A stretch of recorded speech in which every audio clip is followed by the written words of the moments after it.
As Southeast Asia's most valuable startup, Grab is seconds away from being listed on the Nasdaq. The deal is the largest SPAC listing globally, worth close to 55 billion Singapore dollars. And for more, we're joined now by Lisha Rodney, who is at Grab's bell-ringing ceremony. Well, this is going to be a long-awaited moment. What is the atmosphere like now, Lisha? The atmosphere is amazing. You can hear the claps, the cheers, the excitement in the air. That's it. Grab finally listed on the Nasdaq.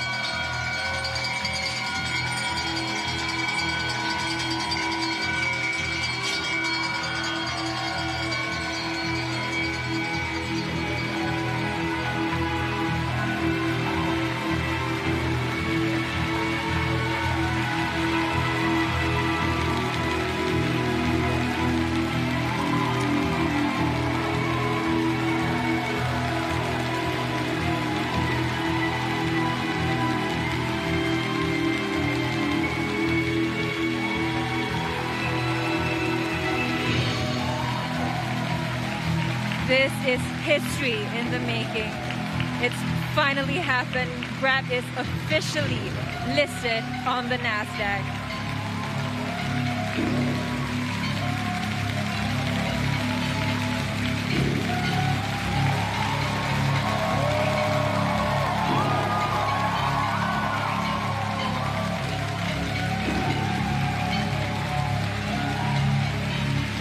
In this ballroom with me, there are Grab employees, drivers, delivery riders, corporate partners here to celebrate this very special, significant milestone, not only for Grab, but for many tech companies, many startups in this Southeast Asia region. Now, Grab CEO Anthony spoke earlier and he said this is the first of many firsts that they will make history in the Southeast Asia region. And for context, through this deal, Grab will receive $4.5 billion in cash, including $4 billion through private investments by companies like Temasek Holdings and BlackRock. Now, analysts I spoke to say the road ahead for Grab is bright, but now that it's public, it's going to be closely watched by investors. Its quarterly results will be scrutinized, and the company has to deliver. Well, thanks for that, Lisha Rodney there. Now, for a closer look, we go to Daniel Ives from Wedbush Securities now. Well, Daniel, this virtual bell has rung, and we will soon know the opening price. What are your expectations for Grab's Wall Street debut? Look, I think this continues to really be the best way to play that Asia market from a mobile perspective, ride sharing. Grab's a stalwart, and this has really been a long time coming. And I think it just speaks to the appetite for more investors around the world to play the Asia angle, especially as Grab's really become the gargantuan there. Well, this is, at $40 billion, this is the biggest SPAC listing to date. But are there any downside risks for investors of the IPO? Look, there's always risk coming out of these deals. And as your colleague talked about, it's about execution going forward. But if you look at a lot of these companies, now they go on the offensive. They have capital. It's about M&A. And then they really become that pure play way. And now it's about consolidating the market and executing. And if you look at this broader market, there's a scarcity of core growth stories, especially ones to play the Asia market. Look what we've seen what's happened with China tech stocks, which have gone the wrong direction. And I think that's why Grab, it really becomes a situation where they're front and center. Yeah, and what is, the greatest significance of this listing for Southeast Asian tech companies? I think it's the start of many. I think you're really starting to see just massive growth come out of Indonesia, Vietnam, and of course other parts of Asia, because this is really a fourth industrial revolution that's playing out. Now, Grab is tip of the iceberg, but I think it just speaks to a broader theme that we're going to see over the coming years in terms of not just on the capital market side, but I think it just shows investors' appetite both in the private and public markets. Yeah, and Daniel, how do you see investor appetite for Grab as a portfolio compared to, say, other potential unicorns with their own plans to list in Wall Street as well? Well, it specifically becomes a play on Asia, and that is a huge advantage for them. Even if you look at names like Uber, tangentially, that's obviously a global play. That's had share of challenges, and I think for Grab, the big focus is going to be any sort of regulatory issues in terms of different countries that they're seeing in the monetization. But for right now, it really becomes a stalwart play in terms of e-commerce monetization, especially it's a watershed day in terms of playing that Asian market. Well, then at the same time, Southeast Asia's late-stage startups are now attracting a growing interest from SPACs. What is the scope of growth for such mergers here in this region? I think it's selective. I think it really comes down to, not all stores are going to be able to do it. There's a scarcity of growth names that are executing. That's what investors want to see. It's been a choppy market in terms of for many companies that have come out through the SPAC, but it needs to have a secular theme, whether it's e-commerce, whether it's electric vehicles. And I think you're starting to see a little more scrutiny in terms of those names that the public markets want to see. Well, thanks for that. Daniel Ives, Managing Director of Wedbush Securities.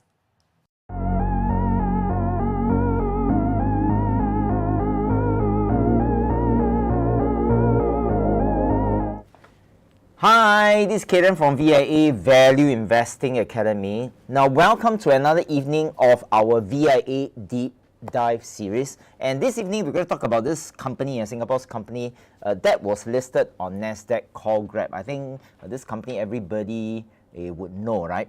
But before that, can I just check, make sure that everything is okay, right? Now, if you're able to hear my voice and see my slide, right? Yeah, I just need my colleagues help to do a projection on the slide. Now, if you're able to hear me and see my slide, is it okay just type 1 so that I know that everything is all fine before I get started? Okay, good. So let me just do a very quick summary of the video that you have just watched. By the way, I just want to give credit to Channel News Asia, CNA, and just to let you know that this video was telecast on the 2nd of December, right, 2021, when Grab was listed on NASDAQ. Yeah, thanks, Angeline. And during the video, right, one of the hosts was saying that Grab actually raised $4.5 billion of cash. So that's a lot of money, right? And the company was valuated at $40 billion. Now, how they do the valuation, I think that one we just put it aside. And I still remember the host, right, was saying, oh, there were a couple of famous investors, institutional investors. One of them is Temasek Holding and the other one is BlackRock.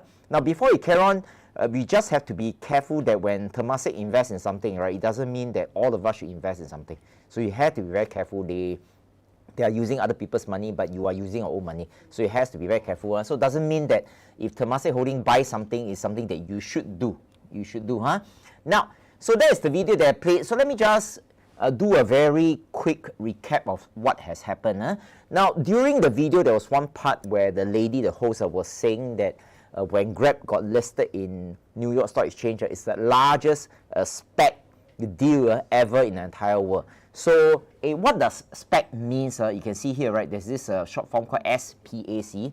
I'm going to talk about it later on. But I just want you to focus on this sentence, right? Here it says that the company, or rather the SPAC, emerged with known as Altimeter Growth Corp, debuted its IPO last Thursday at a price of 13.05. So in other words, the IPO price is 13.05. Yep, 13.05. Now, so let me talk about this, a term called SPAC, right? So before we talk about Grab, we have to understand how this IPO took place. Now, just to let you know, the traditional IPO goes something like, let's say a certain company directly, right, they go through this process called IPO, and then they'll be listed on a certain stock exchange. But this one involves something called SPAC. So let me just share with you what is a SPAC. Now, SPAC is actually a short form, right, for Special Purchase Acquisition Company. Special Purchase Acquisition Company. So in short, this SPAC is actually a blank check company. When we say blank check company, in other words, there's no operation, there's no business inside. It's completely blank. Yep, just a name, just a name. So this SPAC, right, is a empty company that is already listed on the stock exchange. So it only has a primary purpose. Its primary purpose is to help another company, later we'll talk about it, is to raise cash. Now, so in other words, they are formed, right, to raise capital to acquire another company. Yep. So SPAC and the acquiree company, they are two separate things. So in this context, right, in this Grab context, the empty shell company is called the Altimeter Growth. Yeah, the ticker symbol is AGC. You can always Google. So remember, the purpose of this is to raise capital. Yeah, and then they will acquire an existing company. And in this case, the company is called Grab. Now, so in other words, if we do a comparison, traditionally when a company go listed, it's just that company, and then it go through a certain rigorous process called IPO, which stands for initial public offering. Now, which is more time consuming, which is more costly, and then there's a lot of stringent legal and accounting requirements. Yeah, so this is a traditional path. But Grab did not take this traditional path. Take a slightly easy way out. So how does it work, right? Easy way out. So on the 13th of 2021, remember that was before they went listed. So Grab announced that they will go public soon. Yeah, but not the traditional path, right? They will go through with a partnership, or rather a merger with this Altimeter, which is AGC. Now, then eventually, if this thing takes place, these two entities, right, will be listed as one entity. These two combined entities will be listed as one entity, and the entity was called Grab. So this is like a press release on the 13th of April 2021, not listed yet. And then subsequently, this Altimeter Growth Corp, which is AGC, right, of course, need their own shareholders' approval, yeah, regarding this merger, because Grab already announced. Yeah, so Grab announced, check, AGC is happy for the merger, right? And then on December the 1st, 2021, just a day before Grab went IPO, yep, so these two company, right, yep, so got married, combined, so merged, and then on the 2nd of December, right, then they went listed. So remember, in summary, if I could put it very simply, the purpose of this SPAC, which is Altimeter in this case, is to raise money. Their intention is not to run the business. And the one that do all the dirty work is actually Grab itself. Yeah, then it got listed on New York Stock Exchange, 2nd December 2021. So this is a very quick run through of how a Grab got IPO. Yeah, so this article that was being published on the 2nd of December 2021. You can see very happy, Yeah, the founder, Anthony Tan, very happy. Yeah, very happy. And this one is co-founder, so two of them very happy, right? But of course, it's the largest SPAC deal, so it's historical. And then especially, it comes from, the company comes from a small little tiny little red dot called Singapore. Yeah, so it's really quite something, right? Yeah. So what I did was this out of curiosity. I wanted to understand. Anthony, by the way, just to let you know that he's, I think his age is about 40 plus. So early 40s. So if someone can achieve what he has achieved in early 40s, I think to me it's a phenomenal, spectacular, right? Yeah. So this out of curiosity, I wanted to check, to do this difficult job, how much is he paid? Unfortunately, from the annual report, I couldn't find his salary. So eventually, I found this website comparably. I'm not very sure whether the information is legit or not. But the information stated here, most compensated executive makes 450,000 annually. Now, this one may or may not be accurate, Yeah. So, but unfortunately, in the Grab's annual report, I couldn't find any information about his compensation. Yeah. And then if I look at another one which is more transparent, for example, SBS Transit. SBS Transit state that this CEO salary is 300 over 1,000, bonus is this, others is this, and the total compensation is this. Yeah, so this is just a bit of side thing, right? So usually I prefer companies where they are very transparent about how much their CEO is being compensated. And the reason why I say so is ultimately we are putting our hard-earned money into a company, and we want to know where the money goes to, right? Yeah, and how much are they being compensated? So now as Anthony Tan, assuming that this is true, his salary may be about $500,000, a bit comparable to SBS Transit's a CEO salary. Okay, so this is just a rough gauge. Now, then I went slightly deep into the annual report, and then I was thinking, okay, other than salary, what are the things that he has? Because if you run the company, he needs to be compensated, right? So I noticed one thing. I noticed that the amount of shares that he owns is only 3.6% out of the 100%, but he has 62.4% of voting power. In other words, he's the king. He called the shot. So this is one thing I find out, all right? Second thing I found out is the number of shares that he has. At least as of annual report 2021, right? He has 136 million shares. And if they multiply by the share price of 2.81, right? That will end up with 384 million, which means that if he liquidate all his shares, he will get 384 million in cash. Then there's also this thing called the stock options, right? Yeah, so Anthony Tan also has this options, right, to purchase 12 million shares, yeah, at a price of 1.90. So right now the share price is about 2.81, which means that he has the right, legal right, to buy the shares at 1.90, and if he flip, immediately if he sell, right, he could sell at 2.81. 2.81, right? So now if I take this 12 million shares multiply by here, maybe about 25 million. So just a rough one. So let's say just put 25 million.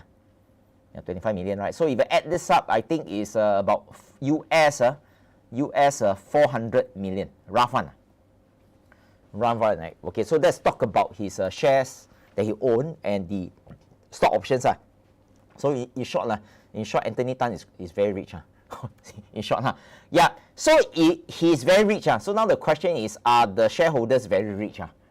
Because you put your hard money with Grab, right? So you see the CEO, so rich. Then pass the money to them.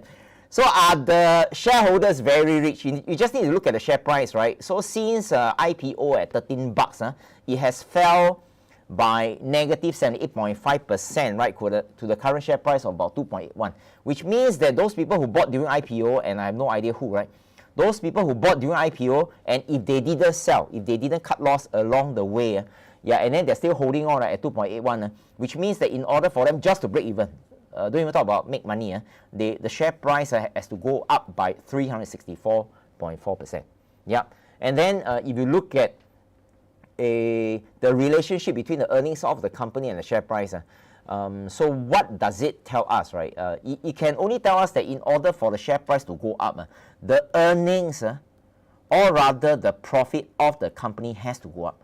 Yeah, has to go up. If the profit don't goes up, the share price will never go up. Yeah, so later we talk about whether will the profit goes up. So now, of course, the question is, right now the share price is so low, right? And then sometimes we hear people say, hey, buying the dip. Yeah, so now the question is, should we really buy the dip, or should we just dip something else, right? Dip something else. Now, so before I hand over to Hillary, who did most of the work for the analysis of Grab, I just want to let you know that at the end of the day, our primary intention for tonight's deep dive, right, is really to let all of you know the thinking process behind, right, before you invest in anything. Yeah. So I think in 2021, during the bull market, there's a lot of hype about a lot of companies. So I wish investing is just okay. I feel like buying and then I just dump 50K. Yeah, but unfortunately, it's not. We still have to go through a certain due diligence process. Yeah, and to do that, we have to know what investing is all about, what are the things to look at, and so on. So before I hand over to Hillary, I think it's important for us to do this disclaimer, right? Yeah, but the most important thing is just take note, VIA, Value Investing Academy, is not licensed by MAS to provide any form of recommendation and so on. But that's in short one sentence, but I think I better highlight some of the key things, right? So remember, the purpose of this evening YouTube Live is to illustrate the application of value investing methodology, using real-life companies such as Grab, so that you don't lose money, okay? Under no circumstances does any information provided tonight in this Grab case study, right, represent the recommendation to buy, sell, or hold any stocks. So remember, because we do not know you personally, we are also not your financial advisor, right? So we do not take into account your individual characteristic profile and or risk appetite of you as an investor, right? So remember, in no event shall VIA nor me and Hillary be liable to any viewers, guests, third party of damages of any kind arising out of the use of any of the content shared here. So remember, neither My Kinesis Investments Private Limited nor VIA nor me and Hillary are operated or affiliated with any broker, dealer, or licensed financial advisor. So remember, today is really just for education purpose. So I think it's important for us to know about something before we put in any of our hard money, right? Versus knowing nothing and then just chin-chai dump money into any companies. So right now I'm going to hand over to Hillary. So ladies and gentlemen, please welcome Hillary. Yeah.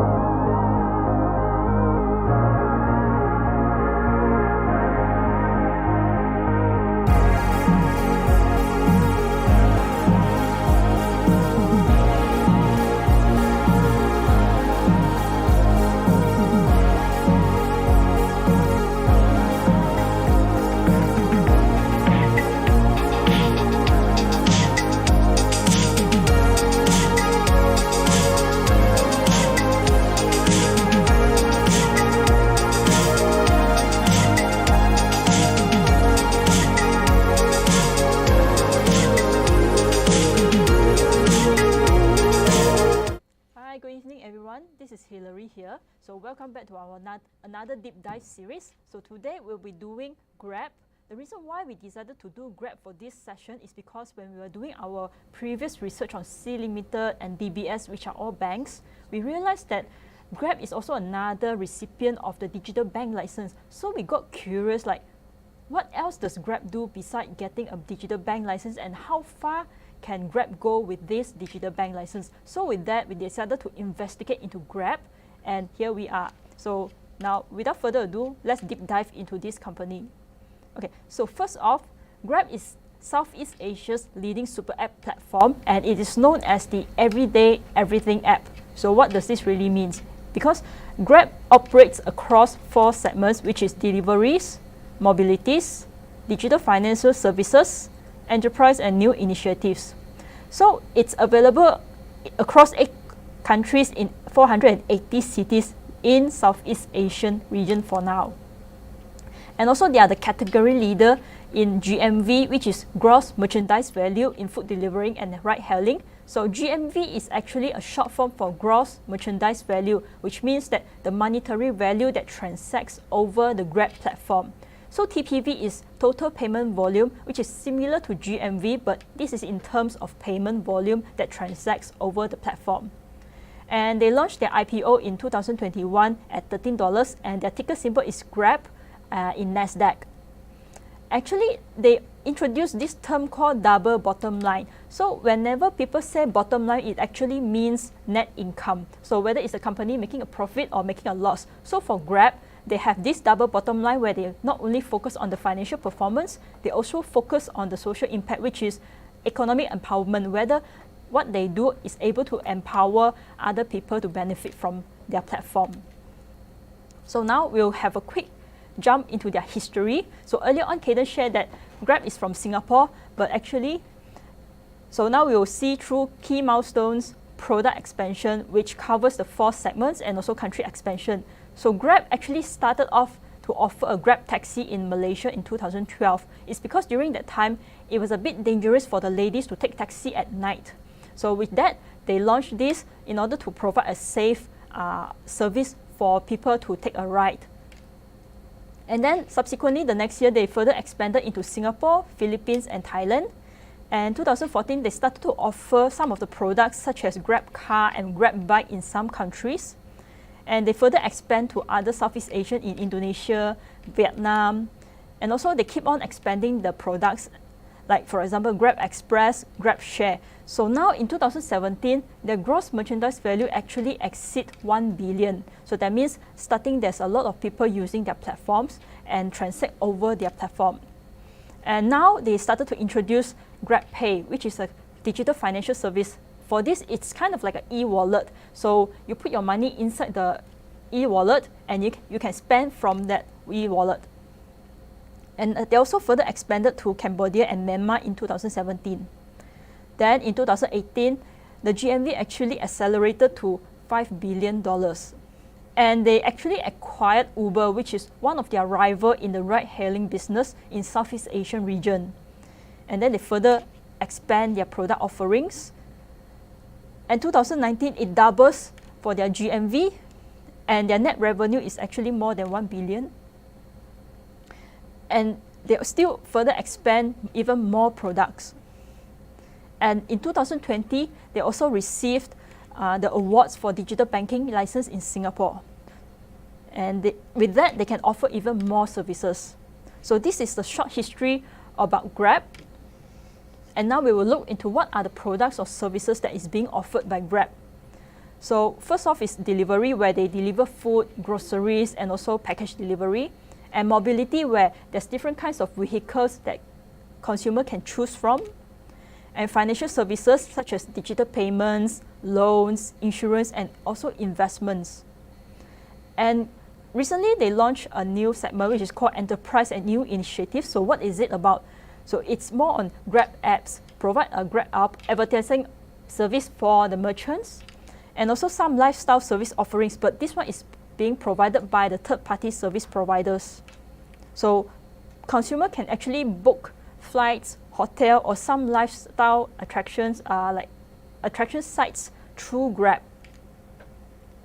So with this, they have a kind of ecosystem, they call it Grab ecosystem flywheel. So from the app, the consumer can actually order meals or rides, shop on the app for grocery or leisure, and also make payment or invest their money.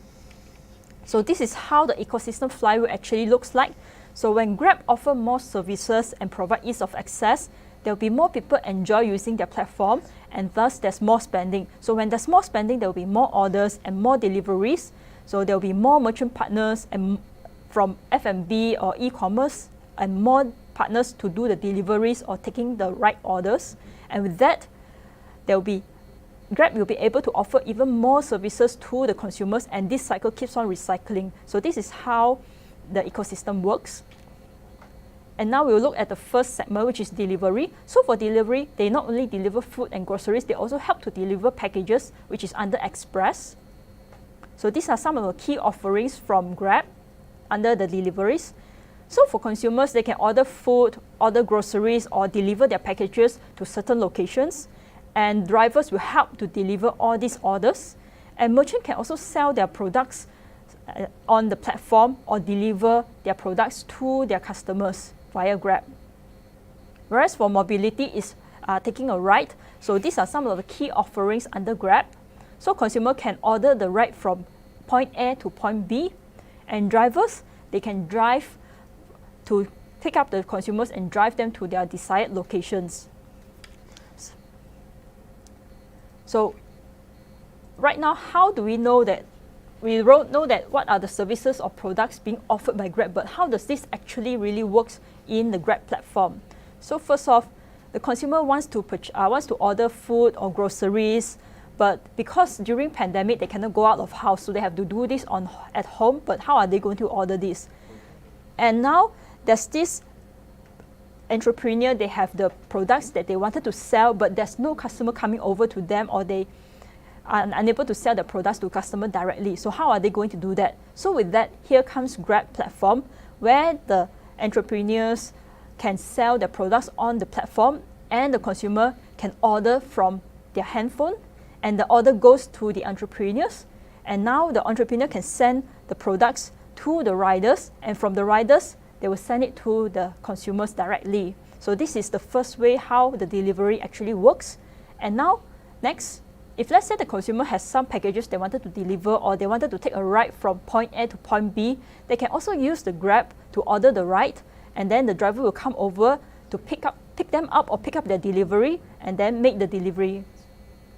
So this is how the Grab platform works for mobility and also deliveries. And now we'll look at their financial services.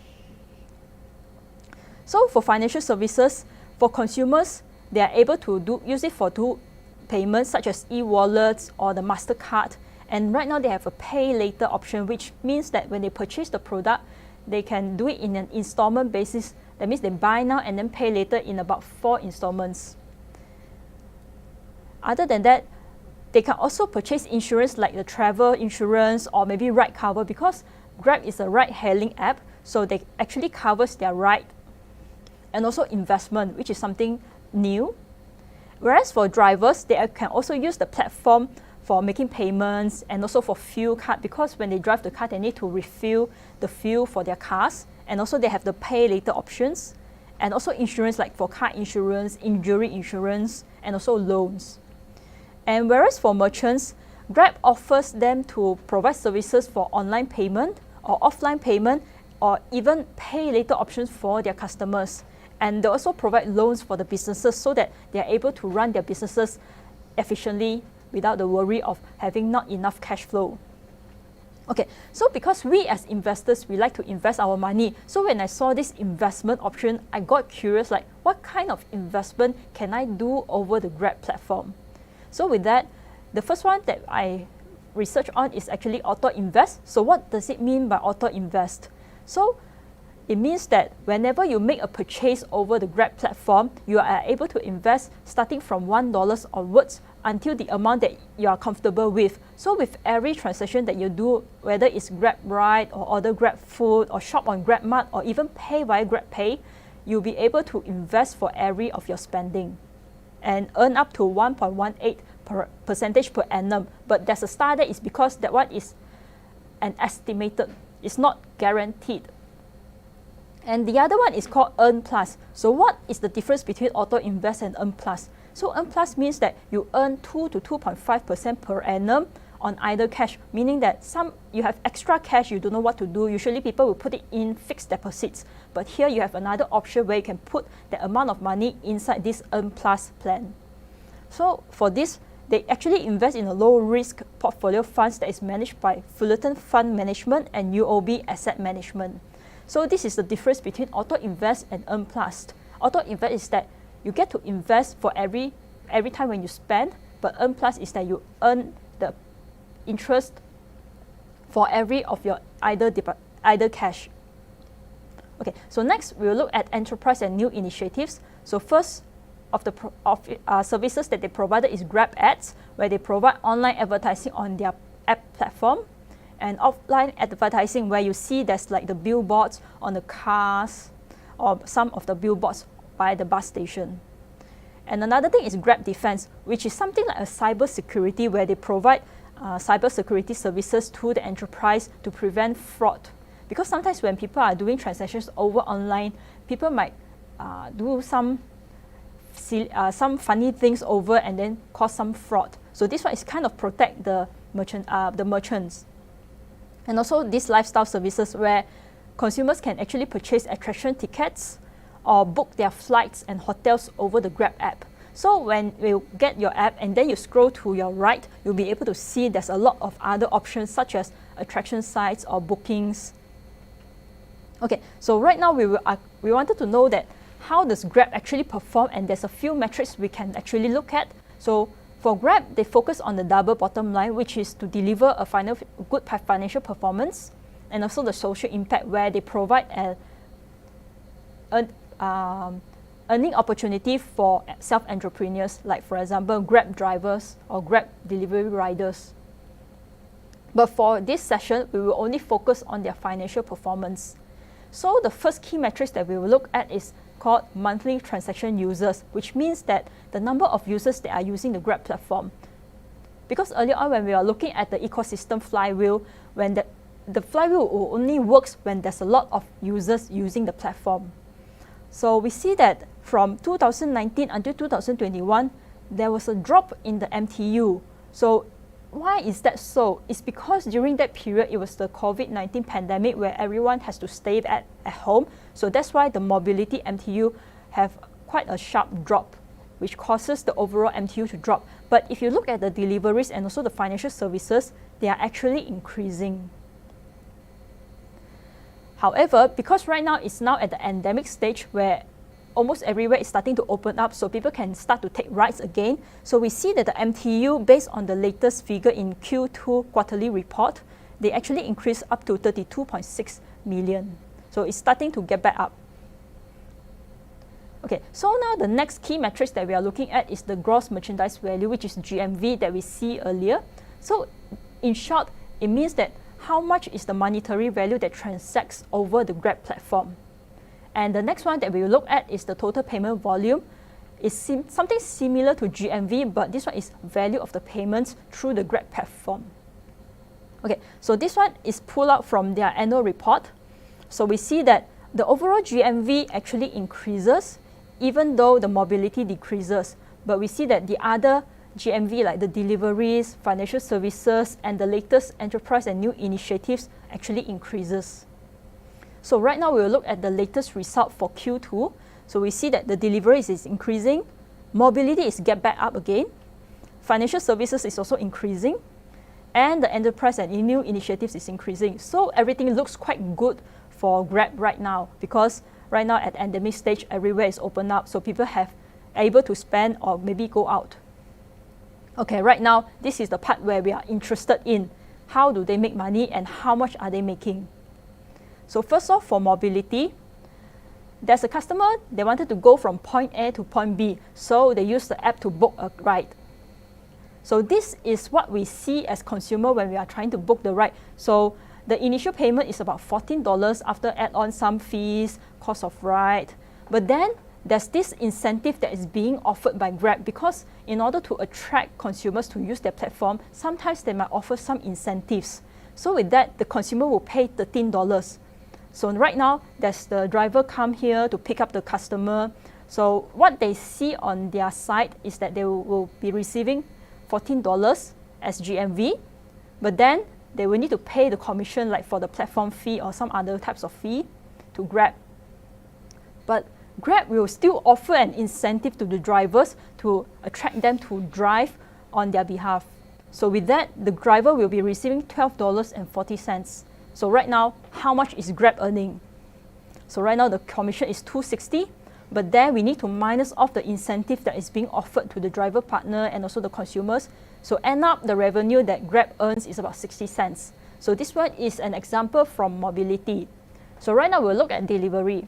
So for delivery, right now this example is given that the customer orders food online and the food delivered to them. So we see that there's actually two types of costs. The first one is the food cost and the non-food cost. So the non-food cost is actually the delivery fee. And then the total amount of GMV is $27.60. And still, Grab will offer the incentive to the consumer to attract them to purchase their food on Grab app. So the consumer will end up to pay $25.60. So right now we will see how much does the partners earn. So there's two partners. First one is the driver partner, where they take up the non-food cost, the delivery fee. And the other one is the merchant partner, where they take up the food cost because they provide the food to the customer. So the food cost or the earnings belongs to them. Okay, so first they have to pay the commission to the Grab, which is about 20 cents. But there's this incentive to the driver, which is about $1.20. So end up the driver partner earns $4.60, which is quite a good deal. Whereas for the merchant, they have to pay about $4.80 for commissions, and they will receive some incentives from Grab, and in the end, they will earn about $20. So this one is just an example. It doesn't mean that it's an absolute that the driver will receive $1.20 every time. This is just an example to illustrate how this revenue generated. Okay, so right now, how much will Grab earn from this transaction? So the total commission that Grab receives from both the driver partner and merchant partner is about $5, and then minus off the incentives, which is being offered to both merchant partner and driver partner, and also consumers. So end up the revenue that they earn is about $1. But Grab will still offer advertising to the merchant partner to advertise their services and also food produced. So that is another source of revenue for them. Okay, so besides this mobility and delivery segment, Grab also earn revenue from their financial services via transaction fees, commission fees, and also interest income, because they are starting to provide loans to businesses and also drivers. And also they also have earnings from enterprise and new initiatives from their advertisement fees, and also commission fees for the third-party service providers such as Booking.com, Agoda, and Klook. Okay, so right now we'll go into the numbers. So how much revenue is being generated by Grab in 2021? So they generated about $675 million USD. And from segment-wise, we see that mobility actually generated the most revenue, which is about 68%, then followed by deliveries at 22%. So in terms of geographical regions, we see that most of the revenue is generated from Singapore, then followed by Malaysia, Philippines, Thailand, and rest of the Southeast Asian. Okay, so for the latest result that we have on Q2, Grab generated $322 million USD. And in terms of segments, we noticed that mobility actually drops to 50%, but delivery increased to 42%. So right now, someone might be curious that think that since that right now it's already endemic, people are able to go out, there should be more people to taking rides. But why does the mobility drop to 50%? So with that, we have to hit the numbers and check on it. So in Q2, when we compare from year to year, that means from 2021 quarter 2 to 2022 quarter 2, actually there was a 79% of increment for their revenue. So we see that for mobility, they increased about 37%, but for deliveries, they increased almost 200%. So that is the reason why delivery is able to contribute more revenue generated during Q2 compared to mobility. It does not mean that the GMV or the revenue for the mobility decreases. It's just that the delivery has generated more revenue compared to mobility. Okay, so now we'll look at the future plans that Grab has to further expand their businesses. So first off is the Grab Unlimited, which is a monthly subscription service. So how does this mean? It looks good. That means every month I only need to pay 1 cent, but how long will this last? Okay, so this one is actually a special introductory fee of 1 cent per month for the first 2 months, especially for the first-time users. So after the 2 months, then they will have to pay $7.99 per month for the subscription fee. So what does the subscription fee entitles? First off is the monthly benefits, where they can order Grab food with $4 off, and they have about 99 vouchers, but you need to spend minimum $15 to have $4 off. And there's Grab Mart, which applies the similar to Grab Food, but you have to spend about minimum $25. And then there's Grab Food self-pickup. So the difference between Grab Food delivery is someone will deliver right to your home, but Grab Food pickup is you order from Grab, but you have to go to the restaurant to pick up the food yourself. And the 20% off discount is capped at $8. That means the maximum they can discount is at $8. And then for this one is for the delivery. They're also capped at $4. And there's also a Grab Food tea time delivery fee, but they exclude small order fee, because if sometime you order some food that is lesser, for example $10, they might have charged some extra fees for the small order fee, for the small order. Other than the usual monthly benefits, they also have a monthly bonus promos. For example, some of the vouchers for Grab Food, Grab Express, Grab Mart, and also some payment bonuses. So this is roughly what does the Grab Unlimited subscription plan has. And then next, Grab also has planned to further expand their network and also partnership. So first off, they acquired Jaya Grocer, which is this supermarket from Malaysia. And also they also further extend their cooperation with Coca-Cola and Starbucks. Okay, so for Jaya Grocer is actually Malaysia's mass premium supermarket chain, something like Fair Price Finest. So they only sell those very upscale products. And with this, they are able to offer on-demand delivery to the Malaysian consumers.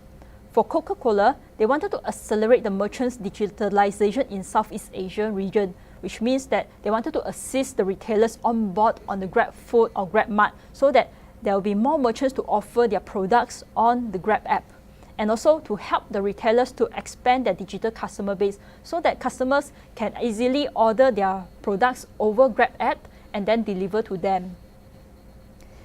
Other than that, they also support the existing Grab merchants to become the Coca-Cola distributors. So for those merchants on the Grab app, they can have a chance to become the Coca-Cola distributors. Whereas for Starbucks, they can earn the Starbucks reward via Grab payment, because currently Starbucks does not receive any Grab Pay payment at the moment in Singapore. So with this, it's quite exciting for the Grab Pay consumers, where they can pay with their app. So currently Starbucks is only available on Grab via Grab Food, but they have these expansion plans in the Southeast Asia by 2024. So maybe it's only by 2024 then we will be able to pay our Starbucks coffee via Grab Pay. Okay, so the third future plans is the digital bank, which is the GXS. Earlier on in Singapore, we have launched one of the first digital bank, which is Trust Bank, and then this one is the next one. So this one is actually in partnership with Singtel to launch a digital bank, and they obtained the license in December 2020. Okay, so what is this bank about? This one is actually a digital bank for consumers and businesses, and they're targeting people who are financially underserved or unmet financial needs. Because sometimes when someone wants to open a bank account, they might need to have a minimum balance of 1,000 or 3,000, depends on the type of bank accounts that they opened. So with this one, those who are unable to open a bank account, they are able to apply and open their own bank account with this digital bank service. So they are catered to SME entrepreneurs, gig workers like Grab delivery drivers or Grab drivers, and also freelancers. So what are the financial products is being offered by GXS? So currently they are offering savings account with a daily interest at 0.08% per annum. And then another interesting thing is about this savings pocket. So what's the difference between a savings account and a savings pocket? So savings account is just like our usual deposit account, but savings pocket is kind of like another small account where you can save for certain goals, like for example travel goals, education goals. So it's kind of like a fixed deposit. So it's to encourage people to save, to cultivate a savings habit. Okay, so right now we'll look at what are the competitive advantage that Grab has and who are their competitors. Okay, so first off, distribution network. So Grab currently are having 50 million stores worldwide that is able to accept GrabPay MasterCard, because other than the e-wallet, you can actually order a MasterCard from Grab and then pay online, because sometimes some merchants, they accept GrabPay but not MasterCard, but some places they don't accept GrabPay e-wallet but they accept MasterCard. So with this, the consumers are able to pay via either choices, either via e-wallet or either via MasterCard. And Grab services are available for throughout 8 countries in Southeast Asia. And right now we'll see at the network effect. So currently, based on the latest result, there's about 32.6 million monthly transaction users that is using the platform. And also they currently has the digital bank license from Singapore into December 2020. And the latest one is in Malaysia. They also being offered a digital bank license in April 2022. So with that, they can offer different financial banking services in Malaysia as well. Okay, so right now, in order to maintain their competitive mode, they need to have user retain, you keep on using their platform. So this is a new term called a stickiness factor. So what are the stickiness factors that Grab should have? Which is brand loyalty. So whether does the people like keep on using Grab and they wanted to stay within the Grab ecosystem, and if they are going to switch from Grab to another competitor Superapp, is there any high switching cost against it? Like when they switch over, is it painful for them to switch over? Like for example, they enjoy using Grab, but suddenly they have to change to use another app for their meal orders or maybe for their ride hailing. Is it painful for them? So this is called a switching cost. So this one is something that we are curious to know. So with that, we'll look into their competitors. So here is a list of different super apps throughout the world, and we can see that there's different super apps being used at different countries. And for Grab, it comes from Singapore. And you can see that different countries will have their own app. Like for example, in Vietnam is Momo, Japan is Line, South Korea is Kakao, and China is WeChat. So we can see that Grab is kind of like king in Southeast Asia, but if it's outside of Southeast Asia, there's another different types of super app. Okay, so within Southeast Asia, based on this research done by Marketing Interactive, Grab is being ranked the first in the latest report in April 2022. And when we look at the other regions such as Indonesia, Malaysia, Singapore, Thailand, Philippines, and Vietnam, it seems like Grab is taking the lead in these countries. Okay, so right now, we'll deep dive further into their competitors. So for this session, we'll be comparing with GoTo. GoTo is actually the parent company of Gojek, and also C Limited. It's because in our previous YouTube live session, we actually did C, so we are curious that how does C compared or fared against Grab. So first off, Grab, the platforms that offer ride sharing and food delivery are Grab and Gojek, but it's not being offered by C. And streaming entertainment is offered by GoTo and C, which is Garena. And e-commerce is offered by GoTo and C, which is Shopee. These two are not being offered by Grab, but Grab offers something else like ride sharing, food delivery, and also currently payment. GoTo also offered payment, but even though C has received a digital bank license, currently we did not receive any news like what is the plan for them to offer any financial services at the moment. So with that, we'll look into the competitors for food delivery. So within the Southeast Asian, the latest 2021, Grab has about 7.6 billion GMV. Okay, so this is throughout the region in 2021. So Grab actually takes lead in Singapore, Philippines, Indonesia. Malaysia is ranked second, so it's slightly behind from Foodpanda, but it's quite close to them. And then Thailand, followed by Vietnam. So we can see that Grab is actually one of the favorite platform by the Southeast Asian population to use this app to do their food delivery at the moment. Okay, so in terms of payment, Grab is actually one of the top selections by users to make payment, because compared to Shopee Pay, which is in Singapore, Grab Pay is actually available in more merchants compared to Shopee Pay.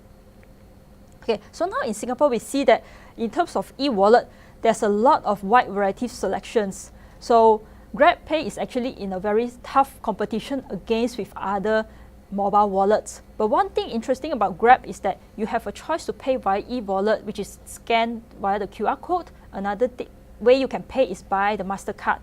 So Singaporeans, we love to use cards. So with MasterCard, it's easy for us to make payment using that MasterCard. Okay, right now we'll look into the financial numbers. So this is the revenue that Grab has been released since 2019. So they only released 3 years of report, so we'll take what we have. So since 2020, the revenue is now above zero. That means the revenue is now in positive. So based on value investing methodology, this looks good because it's increasing and positive. However, for their net income is you take all of the revenue and minus off all of their expenses, and we see whether is the company making a profit or a loss. So this one is also known another term called bottom line. So we see that here is actually zero. So that means that Grab is actually not making money at the moment. So based on value investing methodology, this is considered not a good sign. So with that, we are curious that since Grab is making positive revenue, but why are they making a loss at the moment? So we'll look into their financial report and look at the numbers. So all of the expenses, first off is the cost of goods sold and operating expenses. And here we see that in 2021, the selling general admin, which is marketing activities, headcount, and consultation fee, because currently they are in expansion stage, so they need to spend a lot to help them for the expansion. So which is one of the reasons why they are spending a lot on their expenses. And another interesting thing is that they have net interest income, which is quite a large amount. Because when you see that for the operating income, even though it's already red, but add on with the net interest income, the net income is even further down negative zone. So what is this about? So we see that it's about interest expense, and from their annual report, they actually mentioned it's about share listing expense. So they mentioned that this share listing expense is about redeemable preference shares, which is the shares that is issued by Grab, but they can purchase back at a later date. Okay, so next we look at how is their cash flow condition. So operating cash flow is the cash flow that is generated from their normal business activities. So positive is when the cash is coming in, and negative is cash is going out. So here we see that it's zero. So their operating cash flow is actually negative at the moment. So that means more cash is going out compared to cash is going in. So based on this value investing methodology, this is not good. Okay, next we'll look at the free cash flow. So free cash flow, that means the cash that is freely available from the company after they have minus off their capital expenditure. So capital expenditure is actually the expense that the company uses to purchase assets that is last more than 12 months. Okay, so here is zero. So the operating cash flow is already negative. So definitely the free cash flow will also be negative. So with that, it's also considered not a pass. Okay, so right now, since that Grab is already in the negative, it's in the loss, so we are wondering that do they have a very big hole in their pocket? Because if the hole in the pocket is very big, that means they are losing even more money. So the debt to equity ratio is based on this formula, which means that for every $100 of equity, the company cannot take more than $50 of debt. So with this one, we see that it's at 0.28. So based on value investing philosophy, this I will have to consider a pass. So that means the hole is not that big at the moment. Okay. So right now, after we have gone through some of the basics of the financial numbers of Grab, so we are wondering how long can this last? Because if I'm using an analogy, the revenue is as if our salary, and then the expenses that the company has is almost like our monthly expenses. If let's say our revenue, if our salary is about 2,000, but our monthly expenses is about $2,500, that means we are in a deficit of 500. So how long can we last before we go bankrupt? So balance sheet is actually is almost like our savings in our bank account. So we are curious like how long can this last? So with that, we will look into the shareholders' equity. So shareholders' equity is made up of capital and also retained earnings. Capital means that the money that is being invested by the investors into the company to start up the business, whereas retained earnings means that the accumulation of income earned from the business operations. So from the annual report, we see that the retained earnings is keep on getting more negative, but in 2021, they have capital coming in, which ends up their stockholders' equity currently is in the positive. But how long will this last? We are not sure. But if Grab is able to start to become more profitable, maybe they will increase their retained earnings and no longer need investors keep on putting in capital to sustain the company. Okay, so right now we'll look at what are the risks that this Superapp company has. So first off, they are currently in a negative profit. They are as if they are burning money to offer incentive to attract people to use the platform and expand their market share. And also currently, because due to endemic, there will be lesser people ordering food or groceries over the app. They might prefer to go personally to the local grocery stores to purchase things. So it's one of the possibility. And also very stiff competition, because we see that there's a lot of different delivery platforms, and the switching cost for consumers to change from Grab to another Superapp is not that low. It's not that high, sorry. Okay, so consumers can choose to use GoTo or Gojek, Foodpanda or Lazada.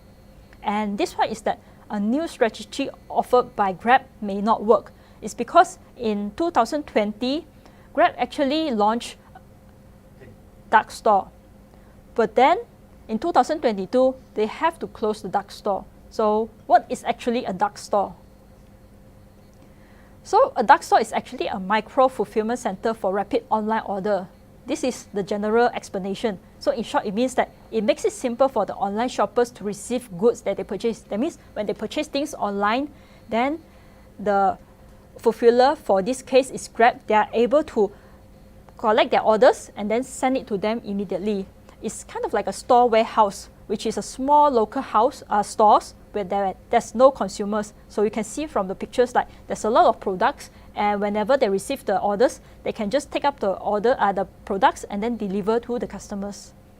And these are some of the benefits of a dark store, where there's quick shopping, easily to deliver, better management of the products, orders, and also inventory control. However, even though in Q2, Grab able to narrow the losses, but still they exit the dark stores. So this is one of the risks that consumer has to take note of. Okay, so to conclude all, Grab is actually Southeast Asia's leading super app platform, and they offers the services through 4 different segments, and they are currently the category leader in ride-hailing, food delivery, and also e-wallet.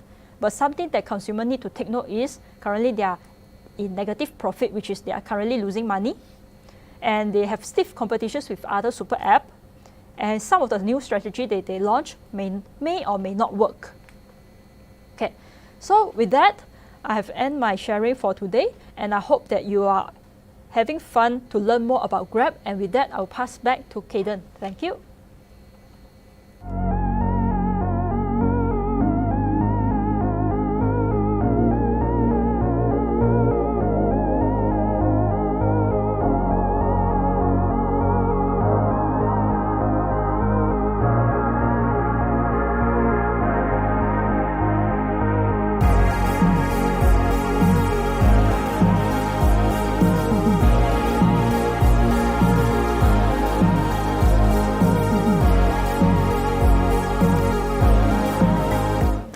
Okay, ladies and gentlemen, welcome back. Now, before I continue, just need a help, right? The YouTube video, you know, there's a thumbs up, thumbs up. Yeah, I just need a help in the next 5 seconds. Can you just do a thumbs up for Hillary, right? She really put in a lot of work and, you know, small things. Like, for example, if you're a driver, how much you're going to get minus the incentive. And then if you're Grab, how much you're going to get. So you realize that in order for Grab to make money, it's really 60 cents by 60 cents by 60 cents. Wow, it's a lot of hard work, huh? Yeah, which is why they have to, you know, because it's only 60 cents, right? They have to perform huge amount of transactions so that it's multiplied by 60 cents, they become millions of dollars. Yep, so I just need help. There's a thumbs up for the video. Can you just do us a small favor by just pressing the thumbs up, right? Pressing the thumbs up. So I already did the thumbs up for myself. So thank you, Hillary. Yep, just do a thumbs up, huh? Thumbs up, huh? Hillary's last slide ended at the conclusion where she talked about the pros. Southeast Asia leading Superapp. Now this one sounds quite sexy. If you sit down, have lunch with your friend, and then your friend asks you, hey, what have you been doing for the past few days? Oh, you know, I've invested in Southeast Asia's leading Superapp platform. Well, I say until my saliva is going to come out. But the key thing is when we are investing, we are not investing to impress our friends. We are investing so that we can make money, right? You can make money, huh? Yeah, and then offer services, yeah, you different categories, category leader and so on. But you have to be very careful about this. Number one, right, no matter how much you say how good they are, you know, the distribution network, but unfortunately, they have not made money yet. Yeah, which means that the expenses to get those things that they needed are really higher than the revenue they are collected. Yeah, and then you cannot buy a company just by looking at the company alone. You need to look at its peers, peers, because in a business environment, they are not the only person that they are offering this service. There are many other people that are offering these services, And then here, Hillary said there's stiff competition, which is true. Let me give you one example, right? Let me give you an example. Previously, I was using Grab, using Grab. So I only download one icon. So I want to keep life simple. There's only one app. Then subsequently, right, before Gojek, Uber was already there. Yeah, so I was surprised actually the government allowed Grab to take over Uber. Yeah, so it slaughtered off, so it become the only one. Yeah, that time they don't have a Grab delivery, it's just a driving, right? Then subsequently Gojek came. And then right now, if I want to go back home from Asia Square, right, which is where my office is, yeah, so right now I will launch two apps at one time, which is the Grab and then the Gojek. Then through chatting with the drivers, I sort of understand how, you know, at the ground, how both companies work. That means for Grab and Gojek. So to me, it doesn't matter that I have to be loyal to Grab, right? I'm actually not. Yeah, correct. Not. Because I press two apps at the same time, the one that gives me the driver at the lowest cost possible, right? Assuming that traveling time is not an issue, then I'll take that one. Yeah, so even though it sounds quite sexy, actually they are in really a competitive space. I think based on the revenue, I suppose as of now, because most of the money still comes from Singapore, right? They should still be the market leader as compared to Gojek.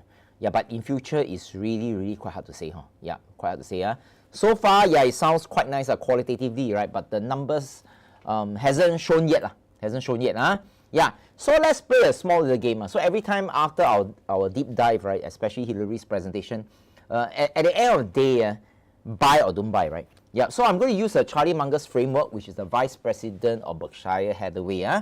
So let's play this game, right? Yeah, I'm going to give you like maybe 10 seconds to think it through. Now, assuming that Grab is undervalued, but again, it's quite hard to determine its value because it's negative, But let's just say it's undervalued, right? So you have 3 baskets to toss your money to. Whether will you want to choose A? Do you think Grab is a low risk, high return investment, or do you think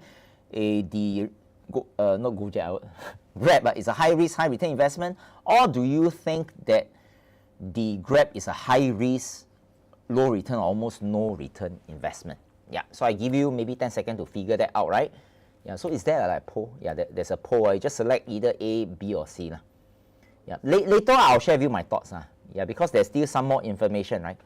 Yeah, the information provided by Hillary is quite intensive, it's quite comprehensive, but I'll share a bit more. Yeah, so you just vote, and then for those people who had not give Hillary the thumbs up, can you just like the video, right, can you just press the thumbs up? Yeah, so just thumbs up, and then I'll just wait for the poll results. I think we are good with the poll results. Okay, I'll just wait for a short while. Okay, the poll result is up, right? Yeah, Daryl, very nice, you chose B. Okay, so 69%, let me just write here. 69% has chosen C, 30% has chosen B, and then 0% has chosen A. Wow. Actually, it's quite good. When I look at the result that all of you have selected, I think you all have a certain investor's mentality, right? Yeah, so do you realize that a very simple exercise such as this, it really forces you to think? Yeah, so in short, what does it mean? What does ABC mean, right? In short, if your selection is A, at least based on Charlie Munger's perspective, it's a buy. How much to buy, you put it aside, but it's a buy. If it's a B, you don't do it. If it's a C, you also don't do it. In short, out of these three, only A buys. So in other words, for those 65% who has chosen C, that means you need to give this company a miss until, until further proof that the company is a low risk, high return investment. And of course, if you have 30% have chosen B, that means cannot. Also, as of this point, right, Grab, at least based on 90 people who are watching this, is a no-no. It's a no-no, right? Yeah. Yeah, so remember, even though we are sharing a case study, at the end of the day, most of you have chosen no. So, but at least you know the framework, the process of how Hillary so-called analyzed the company. So in short, you realize that before even she talked about numbers and so on, she explained what the business is doing. She explained what, right? After that, she explained where the business, because we want to know are there possibility of growth. Then she also talked about her future plan. Grab's future plan, because ultimately if we buy the stocks of Grab today, right, we are actually buying the future, because the past is really a past, we are buying the future. Yeah. Then she also share about extra information about the competitors. Yeah, the company can say what they want, so know what they want, but ultimately whether can they achieve it, there's also the macro factor, because other people also think like what you do.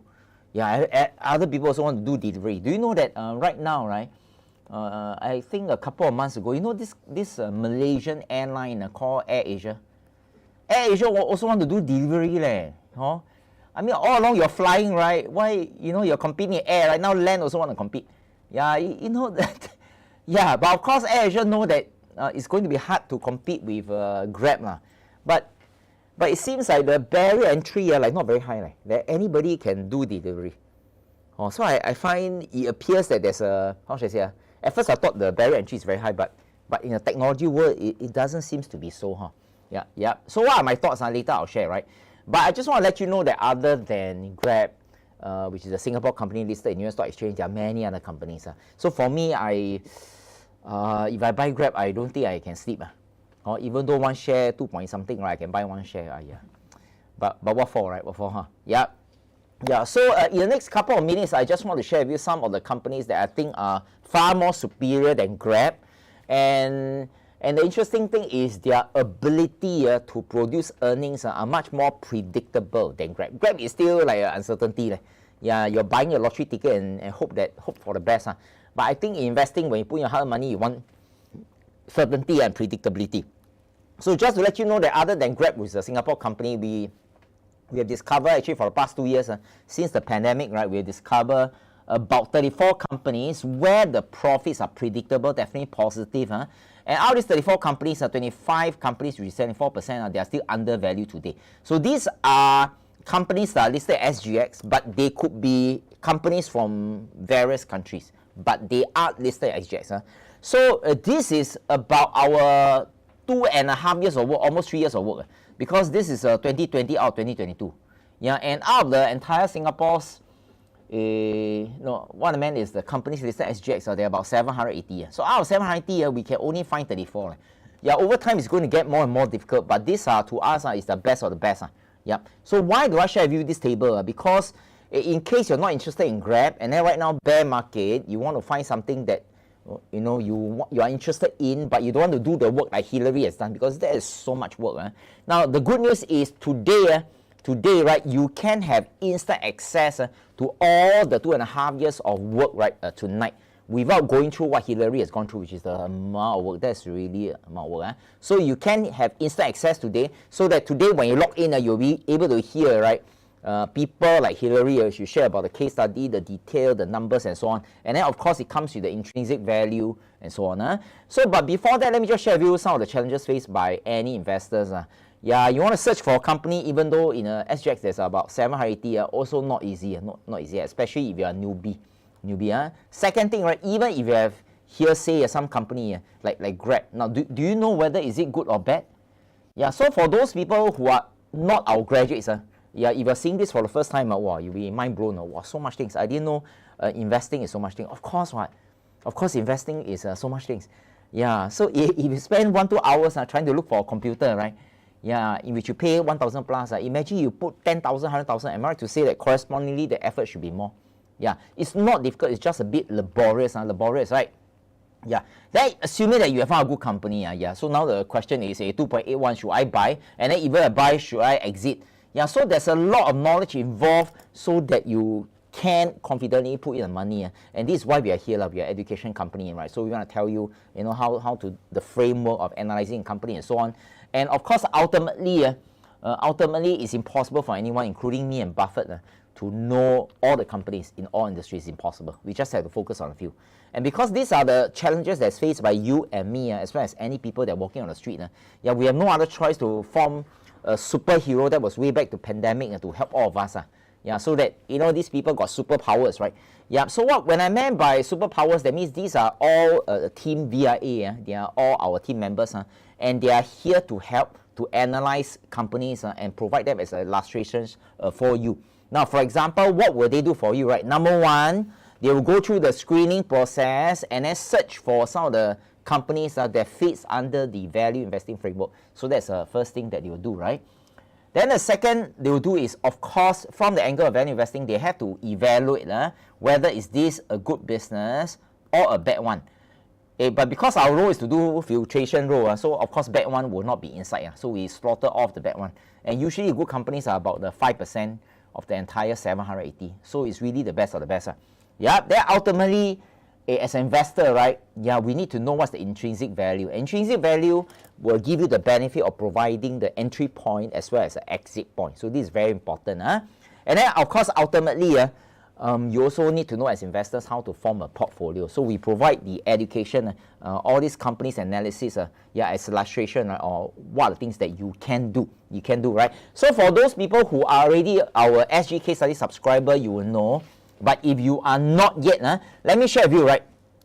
Today we actually have a portal at this place called viaatlas.com.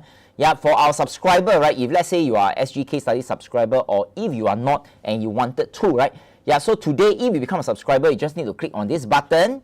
Yeah, and then you can log in over here. Yeah, log in over here, right? So once you log in, there's a lot of useful information which is going to save at least 2.5 years of your life. So for example, if you click on this button over here, everything is all one click, 1 or 2 click, right? So if you click on this button, there will be one whole list of companies that are listed in the Singapore Stock Exchange, and to us is a good company from the angle of value investing. So for example, here I provided one company called UG, United Healthcare Corporation, and you can see here there's even an intrinsic value, right, 0.16 to 0.3. Yeah, so there's a whole list. In short, there are 34 companies, which is about 2.5 years of our effort. So that's one thing, that's one benefit. Yeah, one click only, all the things are all there, right, without you spending 2.5 years. Then the next one, we meet regularly. Every 4 months we meet, right? So these are just evidence that we really meet. And for those people who can't attend the gathering, all the gatherings are recorded and are all stored here. So this is like your investment database, right? Yeah, investment education database. So we provide exclusive mentoring session 3 times per year. And every time when we do a meetup, our authors, people like Hillary will share 2 companies as detailed as that. And then not only that, companies changes over time. Sometimes they get better, sometimes they get worse. So it's our job to provide new amended intrinsic value. So that's one. So that's one thing that we provide, which is really very precious. Now, then the next thing is you also have a chance to have a Q&A with the authors. Today, because of time, you can't really chit-chat with Hillary. But as a US or SG case study subscriber, you have the privilege, entitlement, right, to do the Q&A with our authors, in this case, 3 times per year. And of course, we also brought in our full-time investor, Liu Feng. For those people who are graduate, I think Liu Feng is somebody that you know. So to us, he's like our advisor, right, for companies that are listed in SGX. So he will share with all of you his thoughts, and you also have a chance to ask Liu Feng questions. And of course, I'll be there, right? And of course, lastly, just to let you know, the next mentoring session, if you are our SG case study subscriber, will be held on the 1st of December 2022. Wow, there's a lot of things that we're going to provide, but that's not all, right? Yeah, that's not all. In case you are our VIP, a Value Investing Program graduates, or you are not, but you have, forgotten all the things that you learned, just click on this, right? There's also an online pre-recorded training, so you know the structure of value investing, and you just need to click on any of the video that you want to learn, right? Just click on it, Yeah, it pops up. For example, right? One of the key important lessons is how do you know any company is it a good business? And then we shared something called economic mode. Yep. So just now Hillary has briefly shared, but this is more detailed, right? What is economic mode, the types of economic mode, and so on. So that when you refer to a case study, that is what it means. Yeah. So it's really comprehensive. It's a one-stop station. One-stop station, and all this is 2.5 years of work, right? Yeah. And just to let you know that all the platform here is also mobile friendly. And the most priceless thing, right, is tonight. If you have access to this button, just click on it, right? Yeah, you have the whole list of SG companies, like I say, since 2020, which is 2.5 years ago, we have found, painstakingly found 34 companies, and we are very fortunate because right now, bear market, 74% are still undervalued. Which means that these companies are good, grow, right, and undervalued based on the angle of value investing, and you can have instant access today with just a couple of clicks. So in short, let me share with you some of the things that we are going to help you. Now, today you have the access of the database, yes, but moving forward, we will also want to search new companies for you. So for example, today is what, right? Today is in the month of September. So September until next year, August, next 12 months, right? Every single month, we will deliver one company for you into your inbox, into your account. Yeah. And this is done in a value investing style. Yeah, so value investing has been around for the past 102 years old, right? Everything will be in-depth as what Hillary has done, right? Yeah, so at least from the angle of value investing, we want it to be good. Yeah, who want to list out a bad company, right? Grow, and of course, it must be undervalued. So we'll deliver every single month. So that will be 12 already. So let me just circle this. And then our videos are also carefully segregated into circle of competence, into fundamentals or valuation. So in total, there are 3 videos so that you can zoom in to what are the things that you want to focus on. So here I put a value. Value, right? Yeah, value. So it's 5,000, right? And then of course the key thing is, in addition to the hard work that you have access to, we also want you to meet us. And just now I said, 3 times per year, which is every 4 months. We provide 2 company updates, right? Yep, 2 companies update. And then Q&A with authors are very shared. You can also interact with authors as well as Liu Feng. Yep, and all this has a certain value. Yeah, because your time is precious, right? Precious. And this is a lot of hard work. A lot of hard work, right? And then for busy people, in case you don't want to watch the video yet, you just want to have a quick glance of what the company is all about, whether is it Grab or whatever company, right? We also provide a 1-page summary report, which will take you maybe 10 seconds, right, to glance through. So once you glance through 10 seconds, you realize, I think I want to learn more, right? And then you can click on the videos. Yeah, so everything is video, because video can explain more things. If it's text, it's going to be like one long thesis, right, 100 pages. Yeah, so video I think is better, and then you can see the person's face. Yeah, and then it's like watching a Netflix, right? But it's in the world investment. And you also have access to all our slides. You can also scroll, you can screenshot, keep the slides and so on. Yeah, and then ultimately the most important thing is you have access to our database, which took us 2.5 years. There are 34 companies, 25 are still undervalued. So in summary, if I add up, right, moving forward is 34 companies plus 12. So in total is 46 companies. Yeah, 46 out of this 46. If you want to form a portfolio, I don't think you need 46. So it's like a buffet spread, 46 company, right?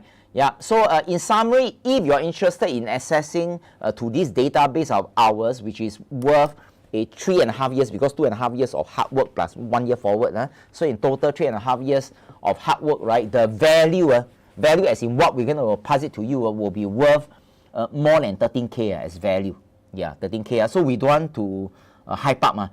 So right now in the training circuit, we have here people, you know what, 50K, 120K. I think it's a bit ridiculous. Ridiculous, right? So I don't think they also provide 46 companies. Yeah, so let's come back here, right? So this is the value that we pass it to you. And if you want to go on the subscription basis, the 1 year subscription is only 888. Yeah, but for those people who are subscribers, you know, I like to provide something value for money, right? Now, if you join us today, your subscription fee is only 576. So in other words, if I take this 576, right, divided by the 46 companies, one company is maybe $12. $12. Yeah, $12 is one movie ticket. So you have to ask yourself, for the $12 that you have, right, in your savings account, do you want to watch one movie ticket, right? Or do you want to watch one case study analysis, which is an asset and not a liability? Because once you watch a movie, that's it, right? Yeah, it does nothing for you. Yeah, but if it's a company, it's different. So $12. I mean, right now, $12, what can you do? Yeah, maybe one Big Mac meal, right? Yeah. So if you go on monthly subscription, it's 58, but I will highly suggest you to do the 576. Yeah, then my teammate has just put on, Alex has really put on the subscription link, right? Yeah, in case you cannot see the link, you just need to refresh this YouTube again, right? And then I just want to share with you the good news. Out of the 84 people who are watching this, I am not very sure how many of you are our existing US case study subscribers. Yeah, I'm not very sure. Now, just to let you know, I think during the last YouTube live, I think there were this guy called Frankie. Frankie was saying, hey, can you do a bundle deal, something like that? So eventually I discussed with my colleague, right? So I think in about 2 weeks, we came up with a bundle. So what does it mean? That means for those people who are watching this, if you are already our US case study subscribers, after 35% discount, right, we will also give you another 20% discount. So this 576 become 460. Yeah, but that's only for tonight because we cannot put this bundle deal forever. Yeah, then the people will like wait forever. So this bundle deal will end today, provided you are already our existing US case study subscribers.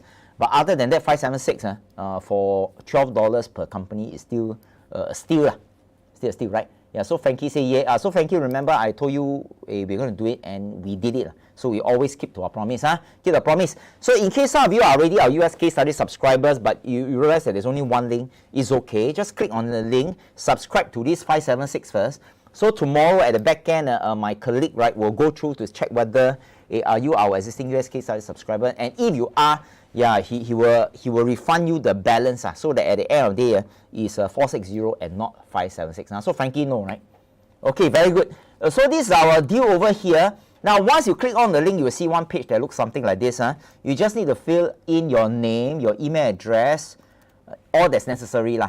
So once you fill on the necessary, just to let you know that, and then the payment, all this go through, right? Just to let you know that the system will auto send the email. That means the moment the payment go through, the system will send you an email. Yeah, into your inbox. But sometimes it may go inside a spam box. Yeah, so once you fill out all this, you submitted, you quickly check your inbox, maybe for the next 10-20 seconds, right? Check your inbox and then check the spam box. Yeah, you should have the information over there. If not, right, Alex, is it okay just type in your email address so that they can reach out to you directly? Frankie received funds, right? So we refund you back, right? Okay, good. Now, I think it's important for us to, how should I say, to support back those people who have supported us, because there are some US case study subscribers that they have been with us since day one. Yeah, so at the back of my head, I'm always thinking what more can we do for them. Okay, Yeah, so Alex, I just need help to type in the email address so that they can reach out to you, right? So let me just go back to here again. Yeah, so these are the things that we are going to offer you, and we're going to go for a break pretty soon in the next maybe 30 seconds, right? Now, what will happen after the break? It will be about, I think, a 6 minutes break. 6 minutes break. A fun 6 minutes break, right? Yeah. So a 6 minutes break will be the registration break, where you're going to clear, go through all the registration process, so that in case if you need anything, right, Alex will be there to help you, right? After 6 minutes, when we come back, our end of the story with Grab. Yeah. So even though it appears that he already has finished, but there's a small little part. So I'm going to end off the story with Grab. Then after that, I'm going to talk about one company that's found in this SG case study. Yeah. Then I'll end the session. Okay. So in other words, my part is quite simple. I will share a portion of a closing portion of what I think about Grab, right? Then after that, I'll talk about a new company, which is found in this 34 companies in the case study. That also means for those people who are already our US case study subscribers, you will have access to the full detailed analysis. Okay. So with that, let's go for a 6 minutes registration break for you to click on the link, do the necessary stuff while Alex is there to help you, and I shall see you 6 minutes later. Okay, see you later.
ladies and gentlemen, welcome back. Now, just a very quick recap of what we have always done for our YouTube live. Now, one of the key things that I always talk about is in order for us to invest, we always have to be prepared.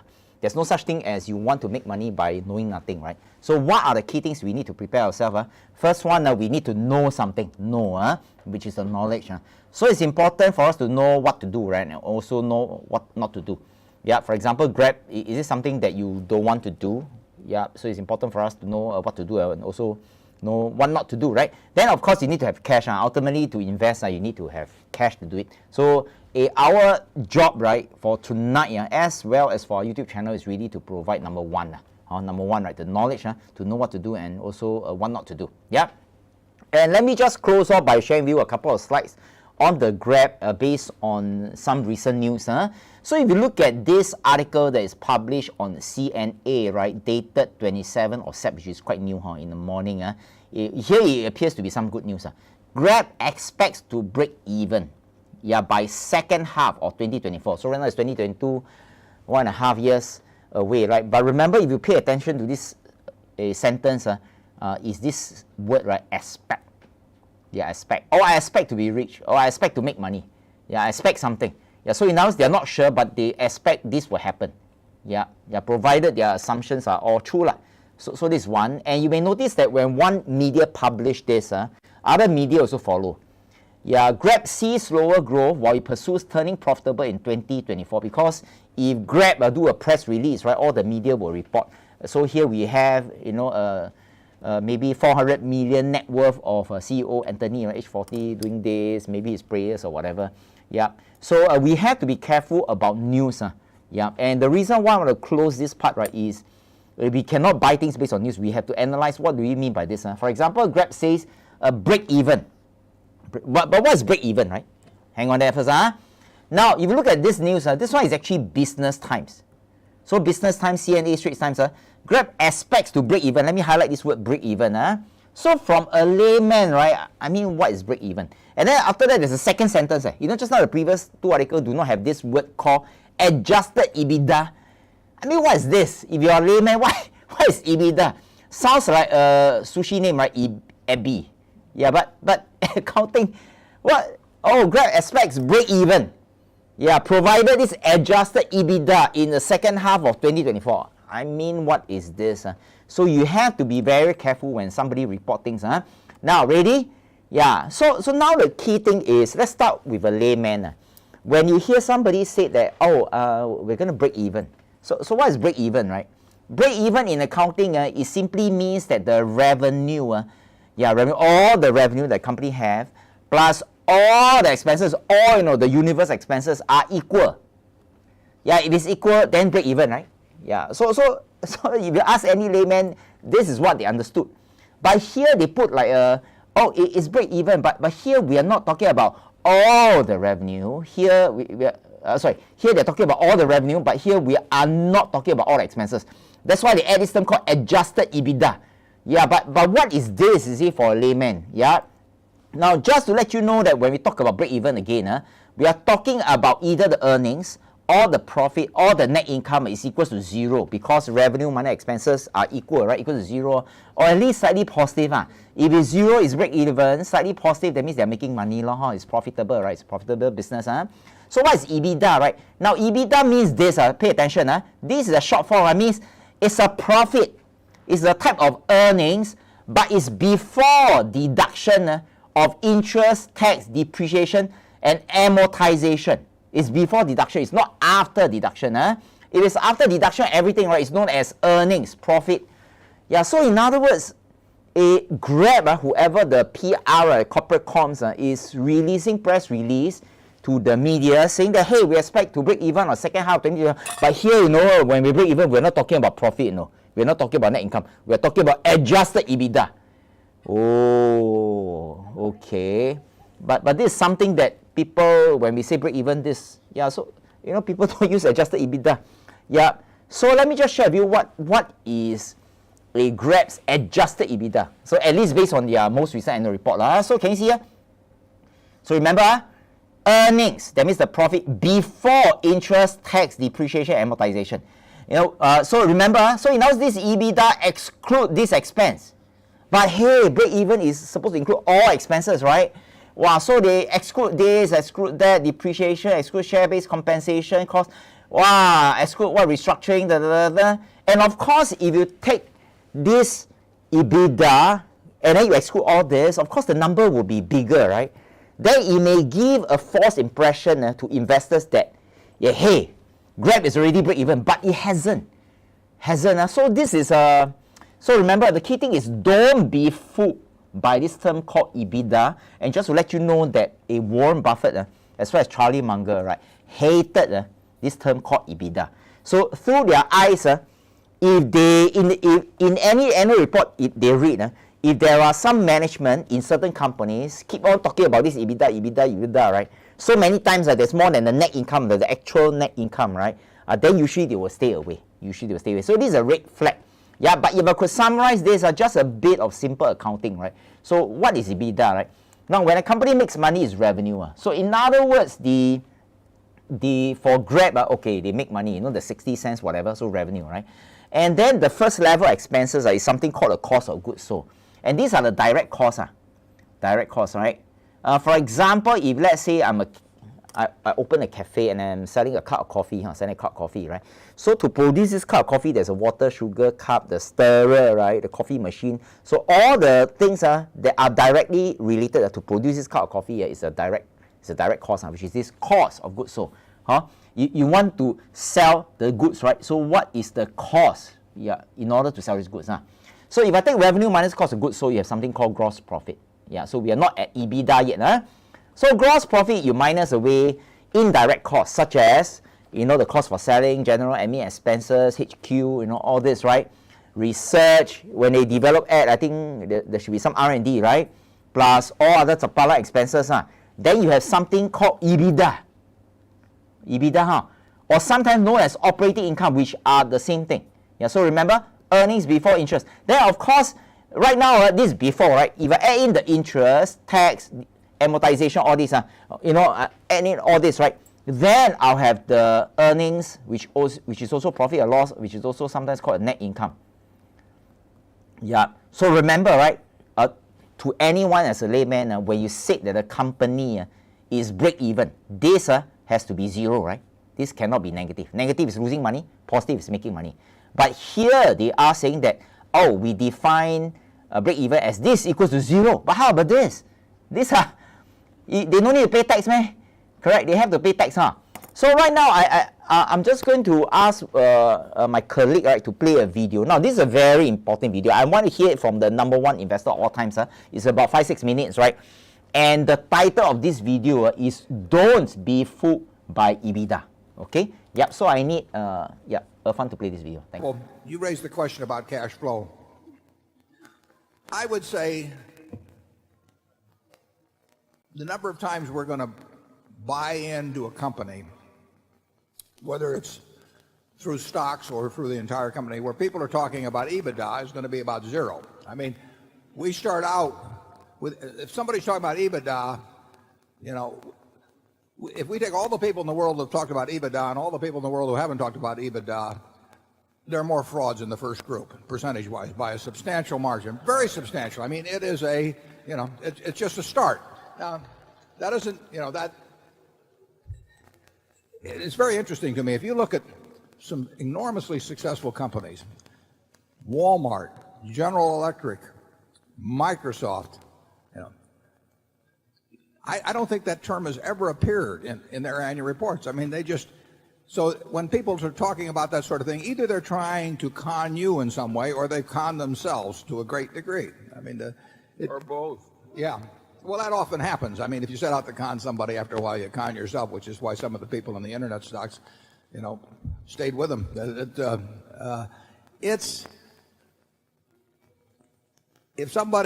If they think you're focusing on EBITDA, they may arrange things so that number looks bigger than it really is.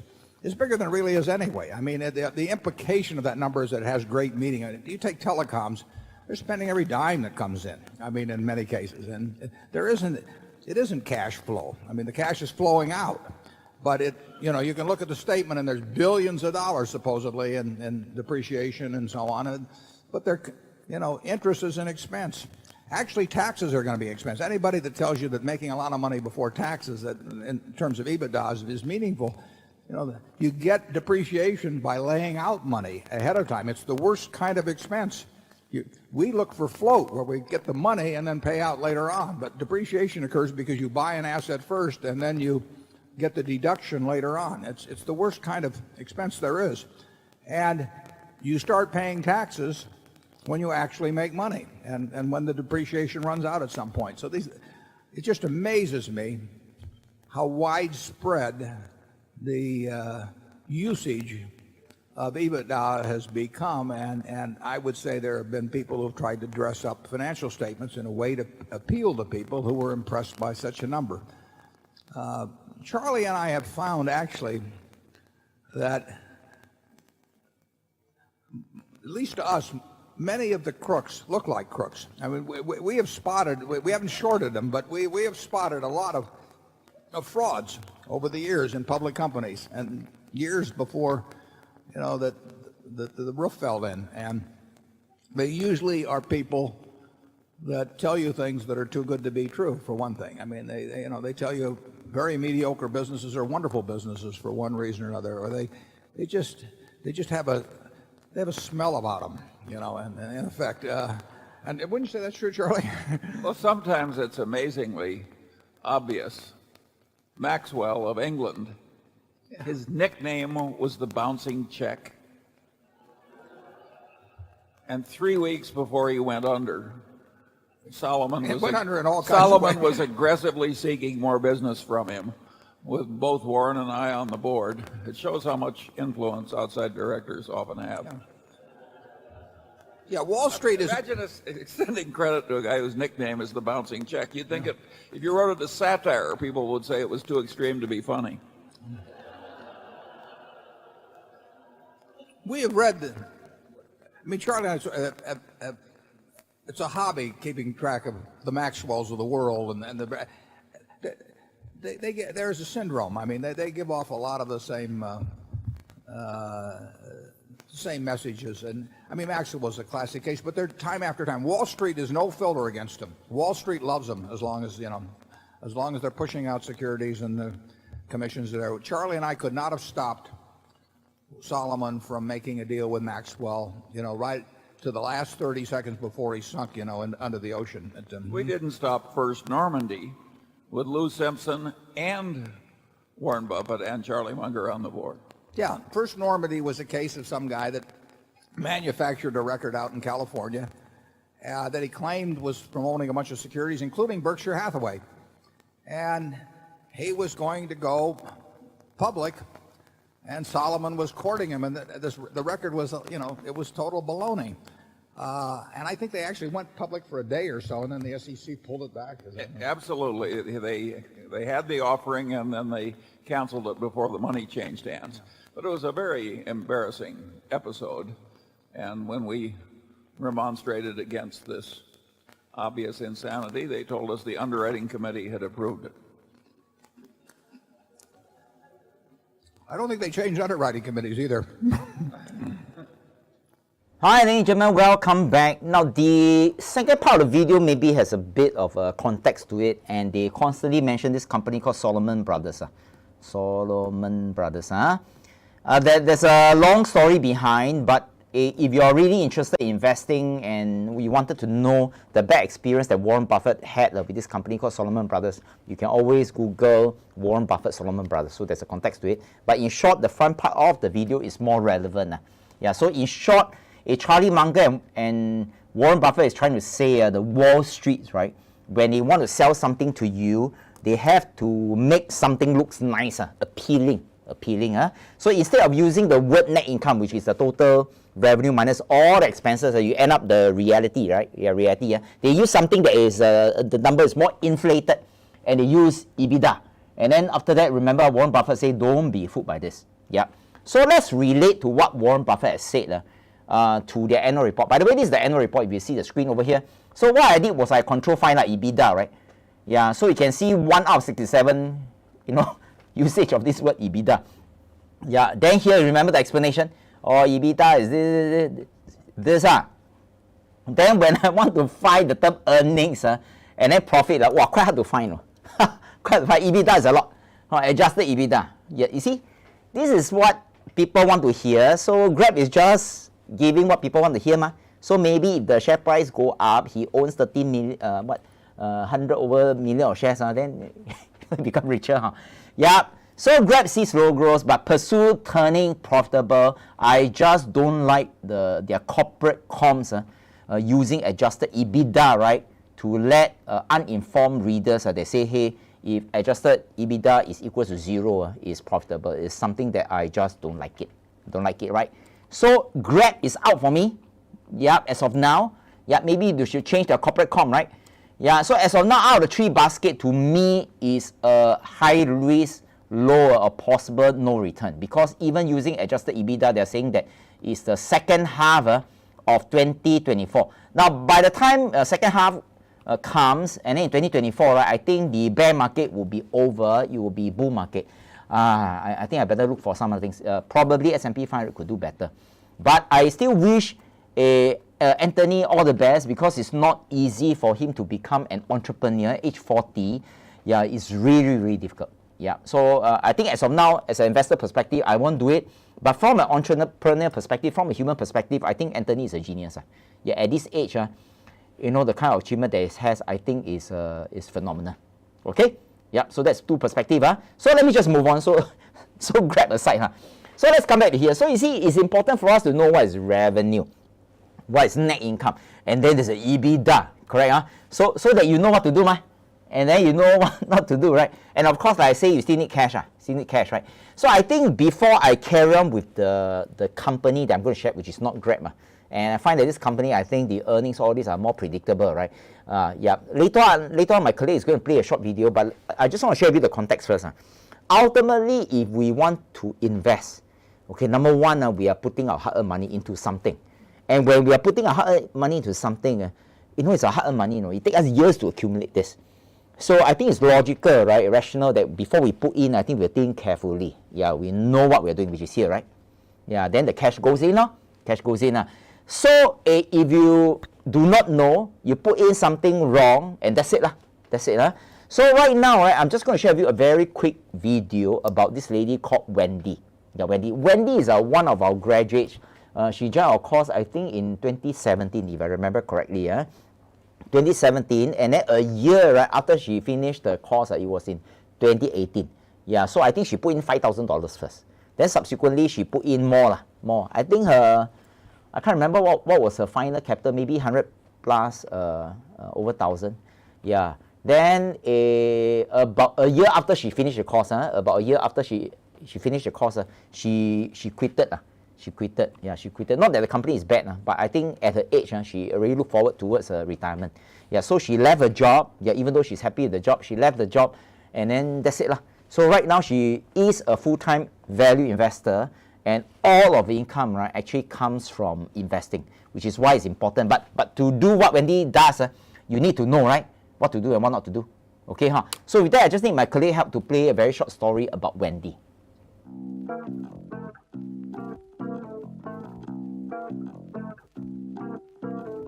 Hi, I'm Wendy. I graduated from VIA batch 32. Previously, I was an admin manager, okay, and now I am retired. Okay, I'm financially free now. In the past, actually, I do buy and sell of stock, mainly in Singapore stock, without or little knowledge of the company that I traded. You know, I was actually basically doing just trading or speculation, and the result wasn't that good. Cayden appears to be very sincere in sharing the knowledge. Besides the basic content on investing, he brought up this option strategy, which really impressed me. Okay. I find that it's workable, the way he has made. The analogy of collecting premium just like an insurance company, really attracted me, I should say. So I was very keen and decided to go for it. I became more aware of the risks and rewards on investment. Okay, it really changed my mindset from a trader to become to be an investor. So I must do the due diligence, to evaluate and assess the qualitative and quantitative part of the company.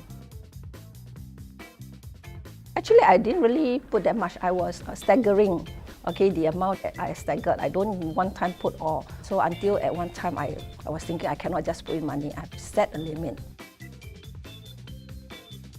First 3 to 4 months, I make 40%. In fact, I made the 100K in 8 months. After joining the class, I tried the option strategy. I started with 1 month. Then subsequently, I also go for weekly. I wanted to increase my profit, so I put in more. With the profit that I make, I sort of like compound it. I go and sell some more option. With the intrinsic value that I work out, I give myself a bigger margin of safety, about 40 to 50. I check the chart, and look at the price level. And also the volume. So when it's at the oversold stage, I sell the option at the price 30 to 40%, 40 to 50% lower than the actual price. To tell the truth, yes, it's definitely more than what I earn, per month. I was very happy when I noticed that I'm able to make that much amount every month. I was thinking maybe I should consider to retire early and concentrate on this value investing. At least I have a lot of free time for myself. Because for the past 25 years, the time is been tied up in the company. So a lot of things I couldn't do. So now that I have a lot of free time, I was thinking to spend more time with my mom. I love to travel around if I can, right? And at the same time to do I was thinking to do some charity work. I think you have to follow the proven strategy that was taught by Cayden. So you do not panic when the price is down, because you know that you've done your homework. Next, you have to continuously improve your skill. By attending the gathering class or investment seminar to remind yourself of the theory and concept of investing. So with increasing experience, I believe you can be successful too.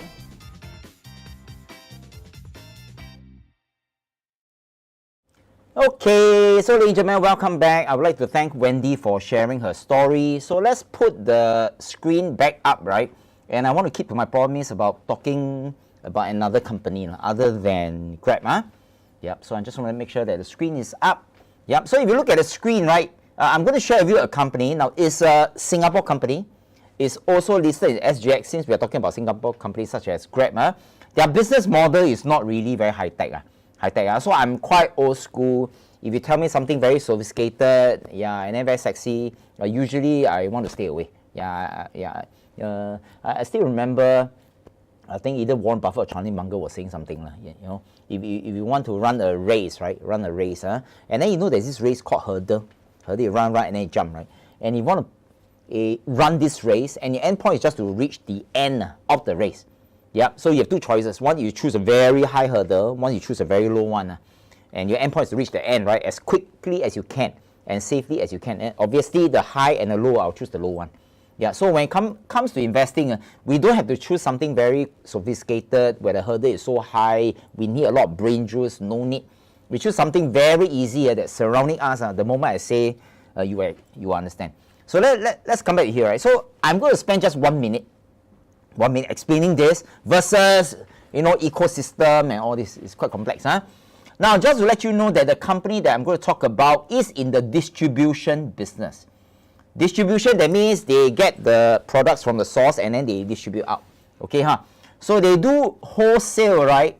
And distribution of computer peripherals. Computer peripherals like mouse pad, computer, LCD, and so on, right? Yeah, accessories and other multimedia products in Singapore as well as internationally. Yep. So they have 3 business segments. One is multimedia, visual products, speakers, LCD. You see, when I explain this, I think you can understand, right? MP3 players. But if I share with you something that is very intangible, you find very hard to visualize. Data storage, if I tell you DVD-ROM, yeah, you understand. Yeah. Blu-ray, you understand. Hard disk, you understand. Huh? IT accessories is the easiest. PC-related accessories, mouse, keyboards, networking, wireless card, switches, routers, all this you understand. Huh? Yeah, so the company just do distribution for these 3 products. Huh? So I'm going to skip all the economy mode because it's going to take some time, right? Yeah, and these are examples of the brand of those products that they are distributing. Some of it will be very familiar, like Razer, Logitech, the mouse, all these are NVIDIA, okay, Asus, and so on. So all these are the products that they are distributing. So it's a very simple business model. So let's jump straight. Economy mode, let's put all this aside. And let's use this case study as an illustration of the numbers. So revenue. Remember, revenue is the sales. From value investing angle, right, we want it to be positive and uptrend. So if you look at all these numbers over here, right, they are positive. Yeah. So it's considered a pass from the angle of value investing. But remember, right, in our previous video, I shared that revenue is vanity. It's vain. Yeah, I know revenue goes up, it's quite nice, but ultimately we want to see the bottom line, right? Yeah. So let's look at the bottom line. Now this is a net income. Now I purposely list out all the terms because different websites sometimes they use different terms. Net income is the same as profit, is the same as loss, is the same as earnings. So what we want is we want it to be positive, we want it to be uptrend. Yeah, predictable. So you can see the 0 line is here, right? Let me just draw the 0 line. 0 line is here, right? 0 line. So you see every single year is profitable, at least versus a Grab. So start off very little and then eventually uptrend, right? Yeah. So remember, revenue is vanity and profit is sanity. So this company is sane, right? And previously I also used these 2 phrases. Revenue is vanity, profit is sanity. So talk about this company called Palantir, right? Palantir. Yeah, because I think during the bullish market in 2021, there were a couple of YouTubers, right? Keep talking about, buy this Palantir, it's a big deal. By the way, as of today, as we speak, Palantir is still not making money yet, but in fact, it's getting worse and worse. Okay, so I mean, if it's so easy, right? If it's so easy to make money just by watching a YouTube video, everybody will become rich, correct? So you have to be very careful. Then again, during the bull run in 2021, there were some people say, the super stock SEA. Yeah, also finished. And then recently, I think when I say recently, it's maybe for the past 2-3 weeks, they already started to lay off people. You see how during the bull run, everybody's a genius. Yeah, and then during the bull run, everybody see revenue only without seeing the profit. How can, right?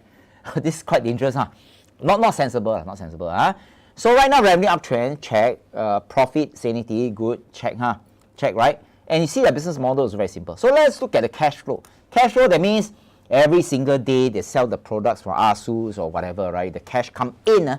And just now, Hillary has said, the number positive, that means cash come in. Yeah, if it's negative, the cash goes out. Okay, so you look at all the numbers here, this is a 0 line, right? So everything is positive. It's a bit cyclical, but overall, if you can draw one line that cuts across, it's still an uptrend. So based on the angle of value investing, it's still a pass. Simple business. Just distribute things that we can visualize. Now let's look at something called free cash flow. Free cash flow, right? Yeah, again, Hillary explained, but I'm going to explain to you so that you're educated. Free cash flow's formula is simply cash flow, from selling things, they're peripherals, right? From the operations. And then as a business, sometimes they have to invest in something, equipment, storage, and so on. So any equipment, any fixed asset, right, that will last more than 1 month from the angle of accounting, sometimes they give a technical term called capital expenditure or capex. In short, if let's say I sell things for $100 and then I buy something, let's say $40. So free cash flow is 60, right? So this $60 is freely available for me to do anything. So obviously, this free cash flow, we want it to be positive. We want it to be uptrend. Okay, uptrend. So can you see this? If I draw one line that cuts across, yeah, so it's uptrend. So in this, from the angle of value investing, is a pass. So far, so good, right? Yeah. So the next thing we want to look at is the debt to equity. Cash can go inside the pocket, but if the pocket has a big hole, all the cash will also leak out. So we want the hole to be small and manageable, so that a lot goes in, only a little goes out. So let me just explain what is this debt to equity. Now here there is this number 0.13. So what does 0.13 means, right? Now 0.13 is equals to 13 divided by 100. Okay, 100. So this equity is at the bottom. So in other words, this 100 represent equity. Yeah, 100 represent equity. And this debt, right? This debt is $13. Yeah. So what does this mean? It simply means that if I start a business and then I invest $100, yeah, and then the bank asks me, hey, Mr. Chang, do you want to borrow more money? Yeah. The maximum that I want to borrow by after putting $100 in is $50. So we want debt to equity ratio to be less than 0.5, which is 50 divided by 100. Okay. So in this case, it's less than 0.5 because it's 0.13, right? Yeah, 0.13. Yeah. So based on the angle of value investing, it's a pass. Pass. Now, just to let you know that there are many criteria, easily about maybe 15 to 20 criteria. Yeah, but I show you all this is at least, right? Let me just go back. At least if somebody throw you an advice, or if you watch a YouTube video, yeah, somebody say, oh, when you buy this, or your share price will go up 10 times. Yeah, during a bull run, everybody, their thumbnail, right, for YouTube is all 10 times, 5 times. Yeah, then at least you want to know, okay, you say this one 10 times, let me check the revenue. Check the revenue.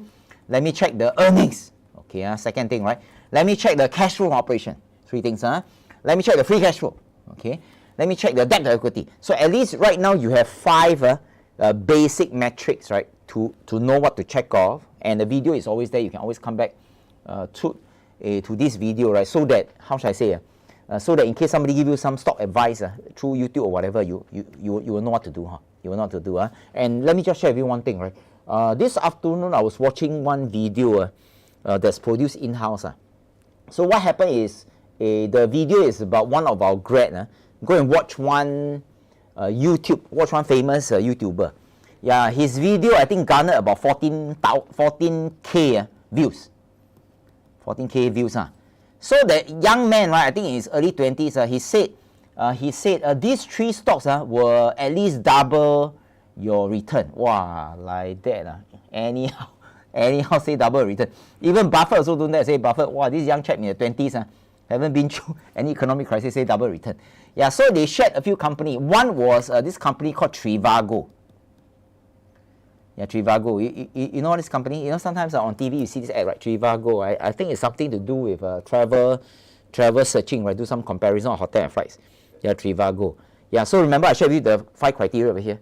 Yeah, you just take these 5 criteria, you just go and check this Trivago. Actually, this Trivago will fill all the 5 criteria. Yeah. So any investor, right, with simple basic understanding of profit, loss, debt to equity, cash flow, right, wouldn't recommend a Trivago. Yeah, but he did. Yeah, so you have to be very careful. But again, he's not taking your money, right? He's just doing a YouTube. So you cannot blame him also. So it's up to you, to be able to differentiate. And again, to be able to differentiate, you must know what Wendy knows, yeah, which is the knowledge, right? Yeah. So I am going to just end my session in case out of the 77 of you, some of you may or may not be our grad, I'm not very sure. But here I'm just targeting non-grads. You have not attended our program. But if you are grad watching this, do bring your friends to one of our masterclass. Yeah, if they don't know, I can tell you most of the time they're going to lose money. Yeah. So let me just share with you the upcoming on-site masterclass, right? Now we're going to run 2 on-site masterclass. One is on the 6th of October, Thursday, 7 to 10 p.m. So this is on-site. This is not online, right?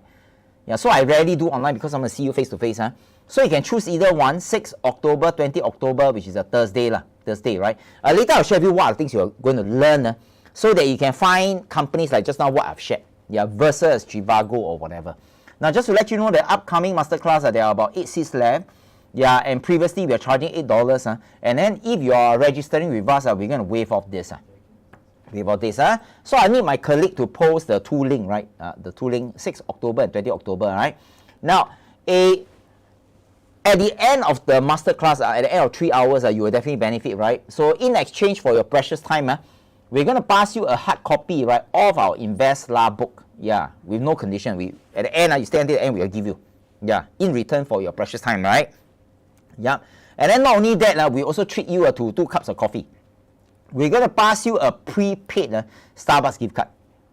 And inside, there's a stock value of $10. Okay, so total, right? You have $43, $43, right? And then, after you register on that day itself, if you bring 1 or 2 friends, just 1 or 2, your friend will also receive the book that you receive, also receive the Starbucks gift card that you have received. But for you, because you make an effort to bring a friend, right? We will pass you a $20 worth of NTCU voucher. So your next grocery shopping is on us. We also pass you a $20 movie ticket. You can go out with your girlfriend, partners, and so on. So here's $20, and here's $20 because you brought your friend. But your friend will have what you have, which is the book and the Starbucks gift card. And the reason why we want to do this is really for branding purpose.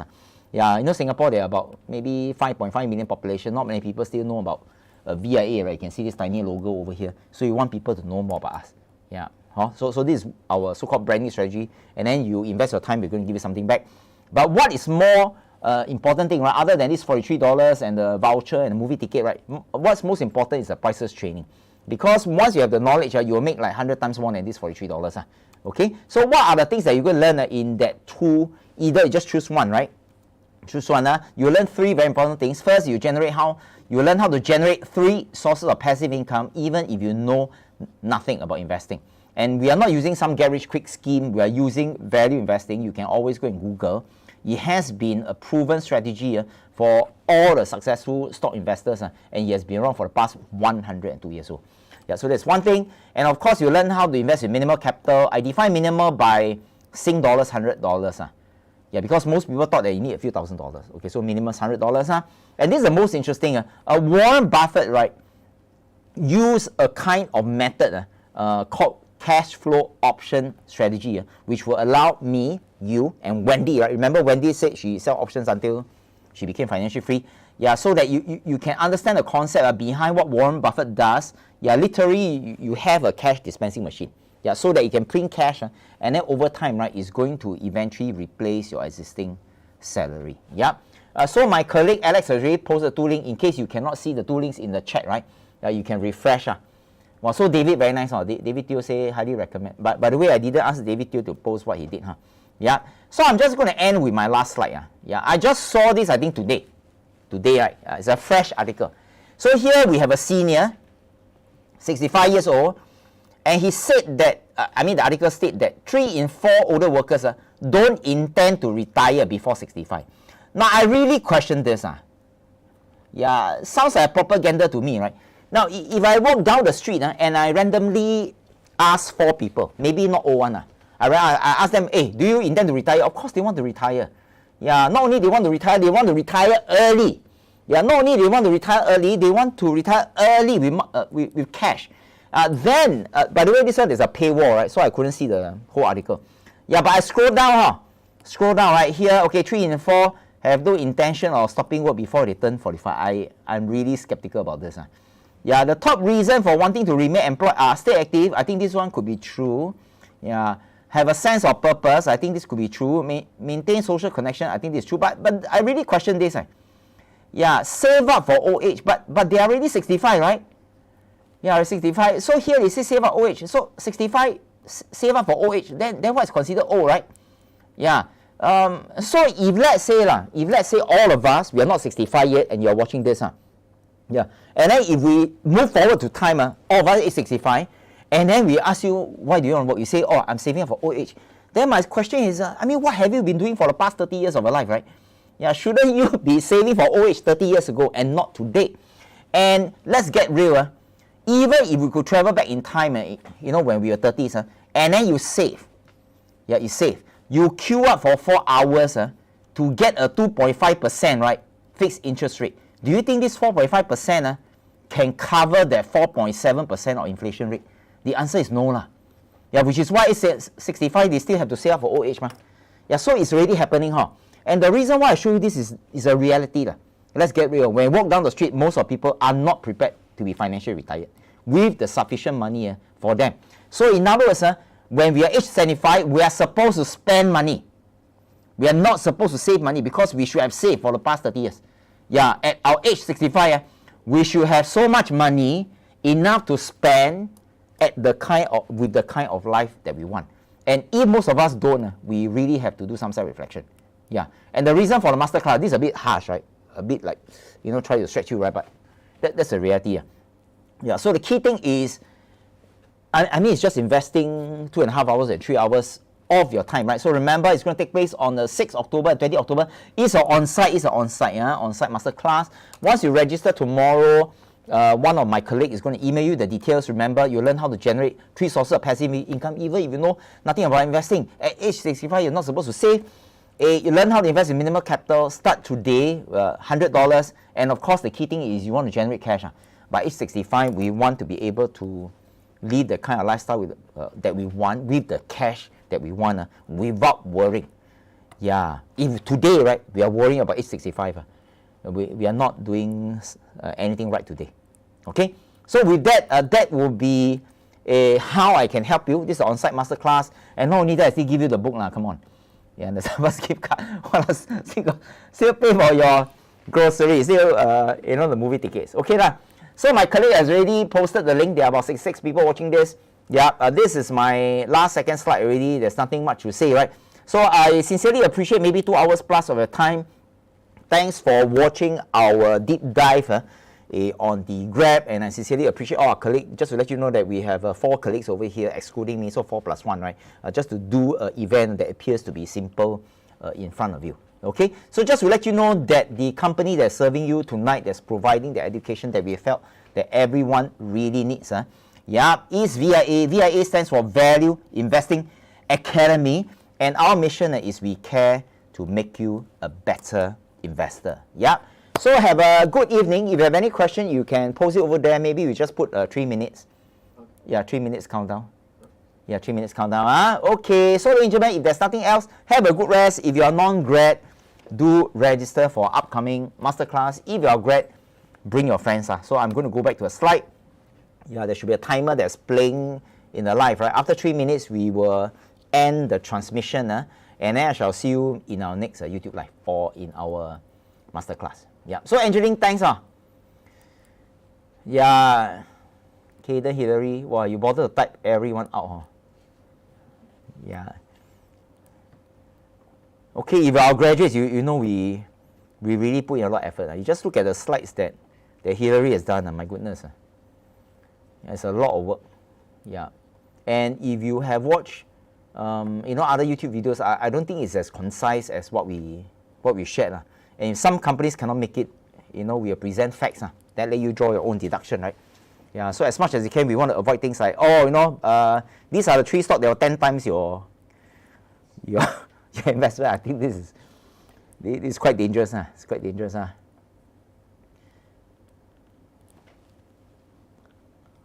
Okay, 3 minutes. Yep. Any other question that you all want to ask? Oh, by the way, if you have any Singapore companies that you want us to do some research on, there are about 60 people of you, right? Can you just start in the Singapore company? Thanks, Desmond. You can just start in the Singapore company. A US company also can. Any company that, wow, you know, you hear say, right, wow, can hold until accounts come home, you can type it there. Type it there, right? So at least we know what to do. Sometimes we run out of ideas and we do not know what to do research on. So by typing the company that you felt quite sexy to you or people talk about, you're doing us a favor. Yeah. So in case you cannot see the Eventbrite link to register for upcoming masterclass, just refresh. So before you go off, is it okay, in case you have not clicked on the thumbs up for a video, can you don't mind just give at least my team, right, a small little encouragement by just pressing the thumbs up. Yeah, right now I'm seeing 42, right? Yeah, 42 thumbs up. Yeah, before you go off, before you go off, right? Yeah, Keppel DC. Desmond, you're like listing out everything. Yeah, Keppel DC, Q&M, Hong Kong Land. Okay, Ken. Read, I'm something not familiar. So I think we'll skip read. We can look at the rest. Q&N Dental. Okay, Keppel DC, Hong Kong Land. Sets. Okay. Sets. Okay, Alfred, thanks. Okay, we can look at those companies. The sets, all this. Because some people, they thought that when the 30 seconds, when they thought that, how should I say, that we are open up, sets should make a lot of money. Yeah, we can consider sets. Okay, Any other companies that you felt very sexy that you want us to do the work for you? For free? AEM Holdings, okay. AEM Holdings, you know they provide equipment to do testing of the semiconductor chips. Okay, good. I think there should be like a few seconds left, right? Okay, 0 already. Okay, so the links are there. We're going to leave this video maybe until next Monday. Next Monday, then we do some editing. Okay, Yeah. Okay, so ladies and gentlemen, we need to go off already. I need to take my dinner, right? Okay, so ladies and gentlemen, thanks a lot. So again, you know who we are. VIA, help us to spread the good word. Before you go off, please press on the thumbs up button. Yeah. Rio, I suppose, is the mining company, right? Yeah, the mining company. Okay, Ken, need to end already. Okay, ready? Okay, goodbye.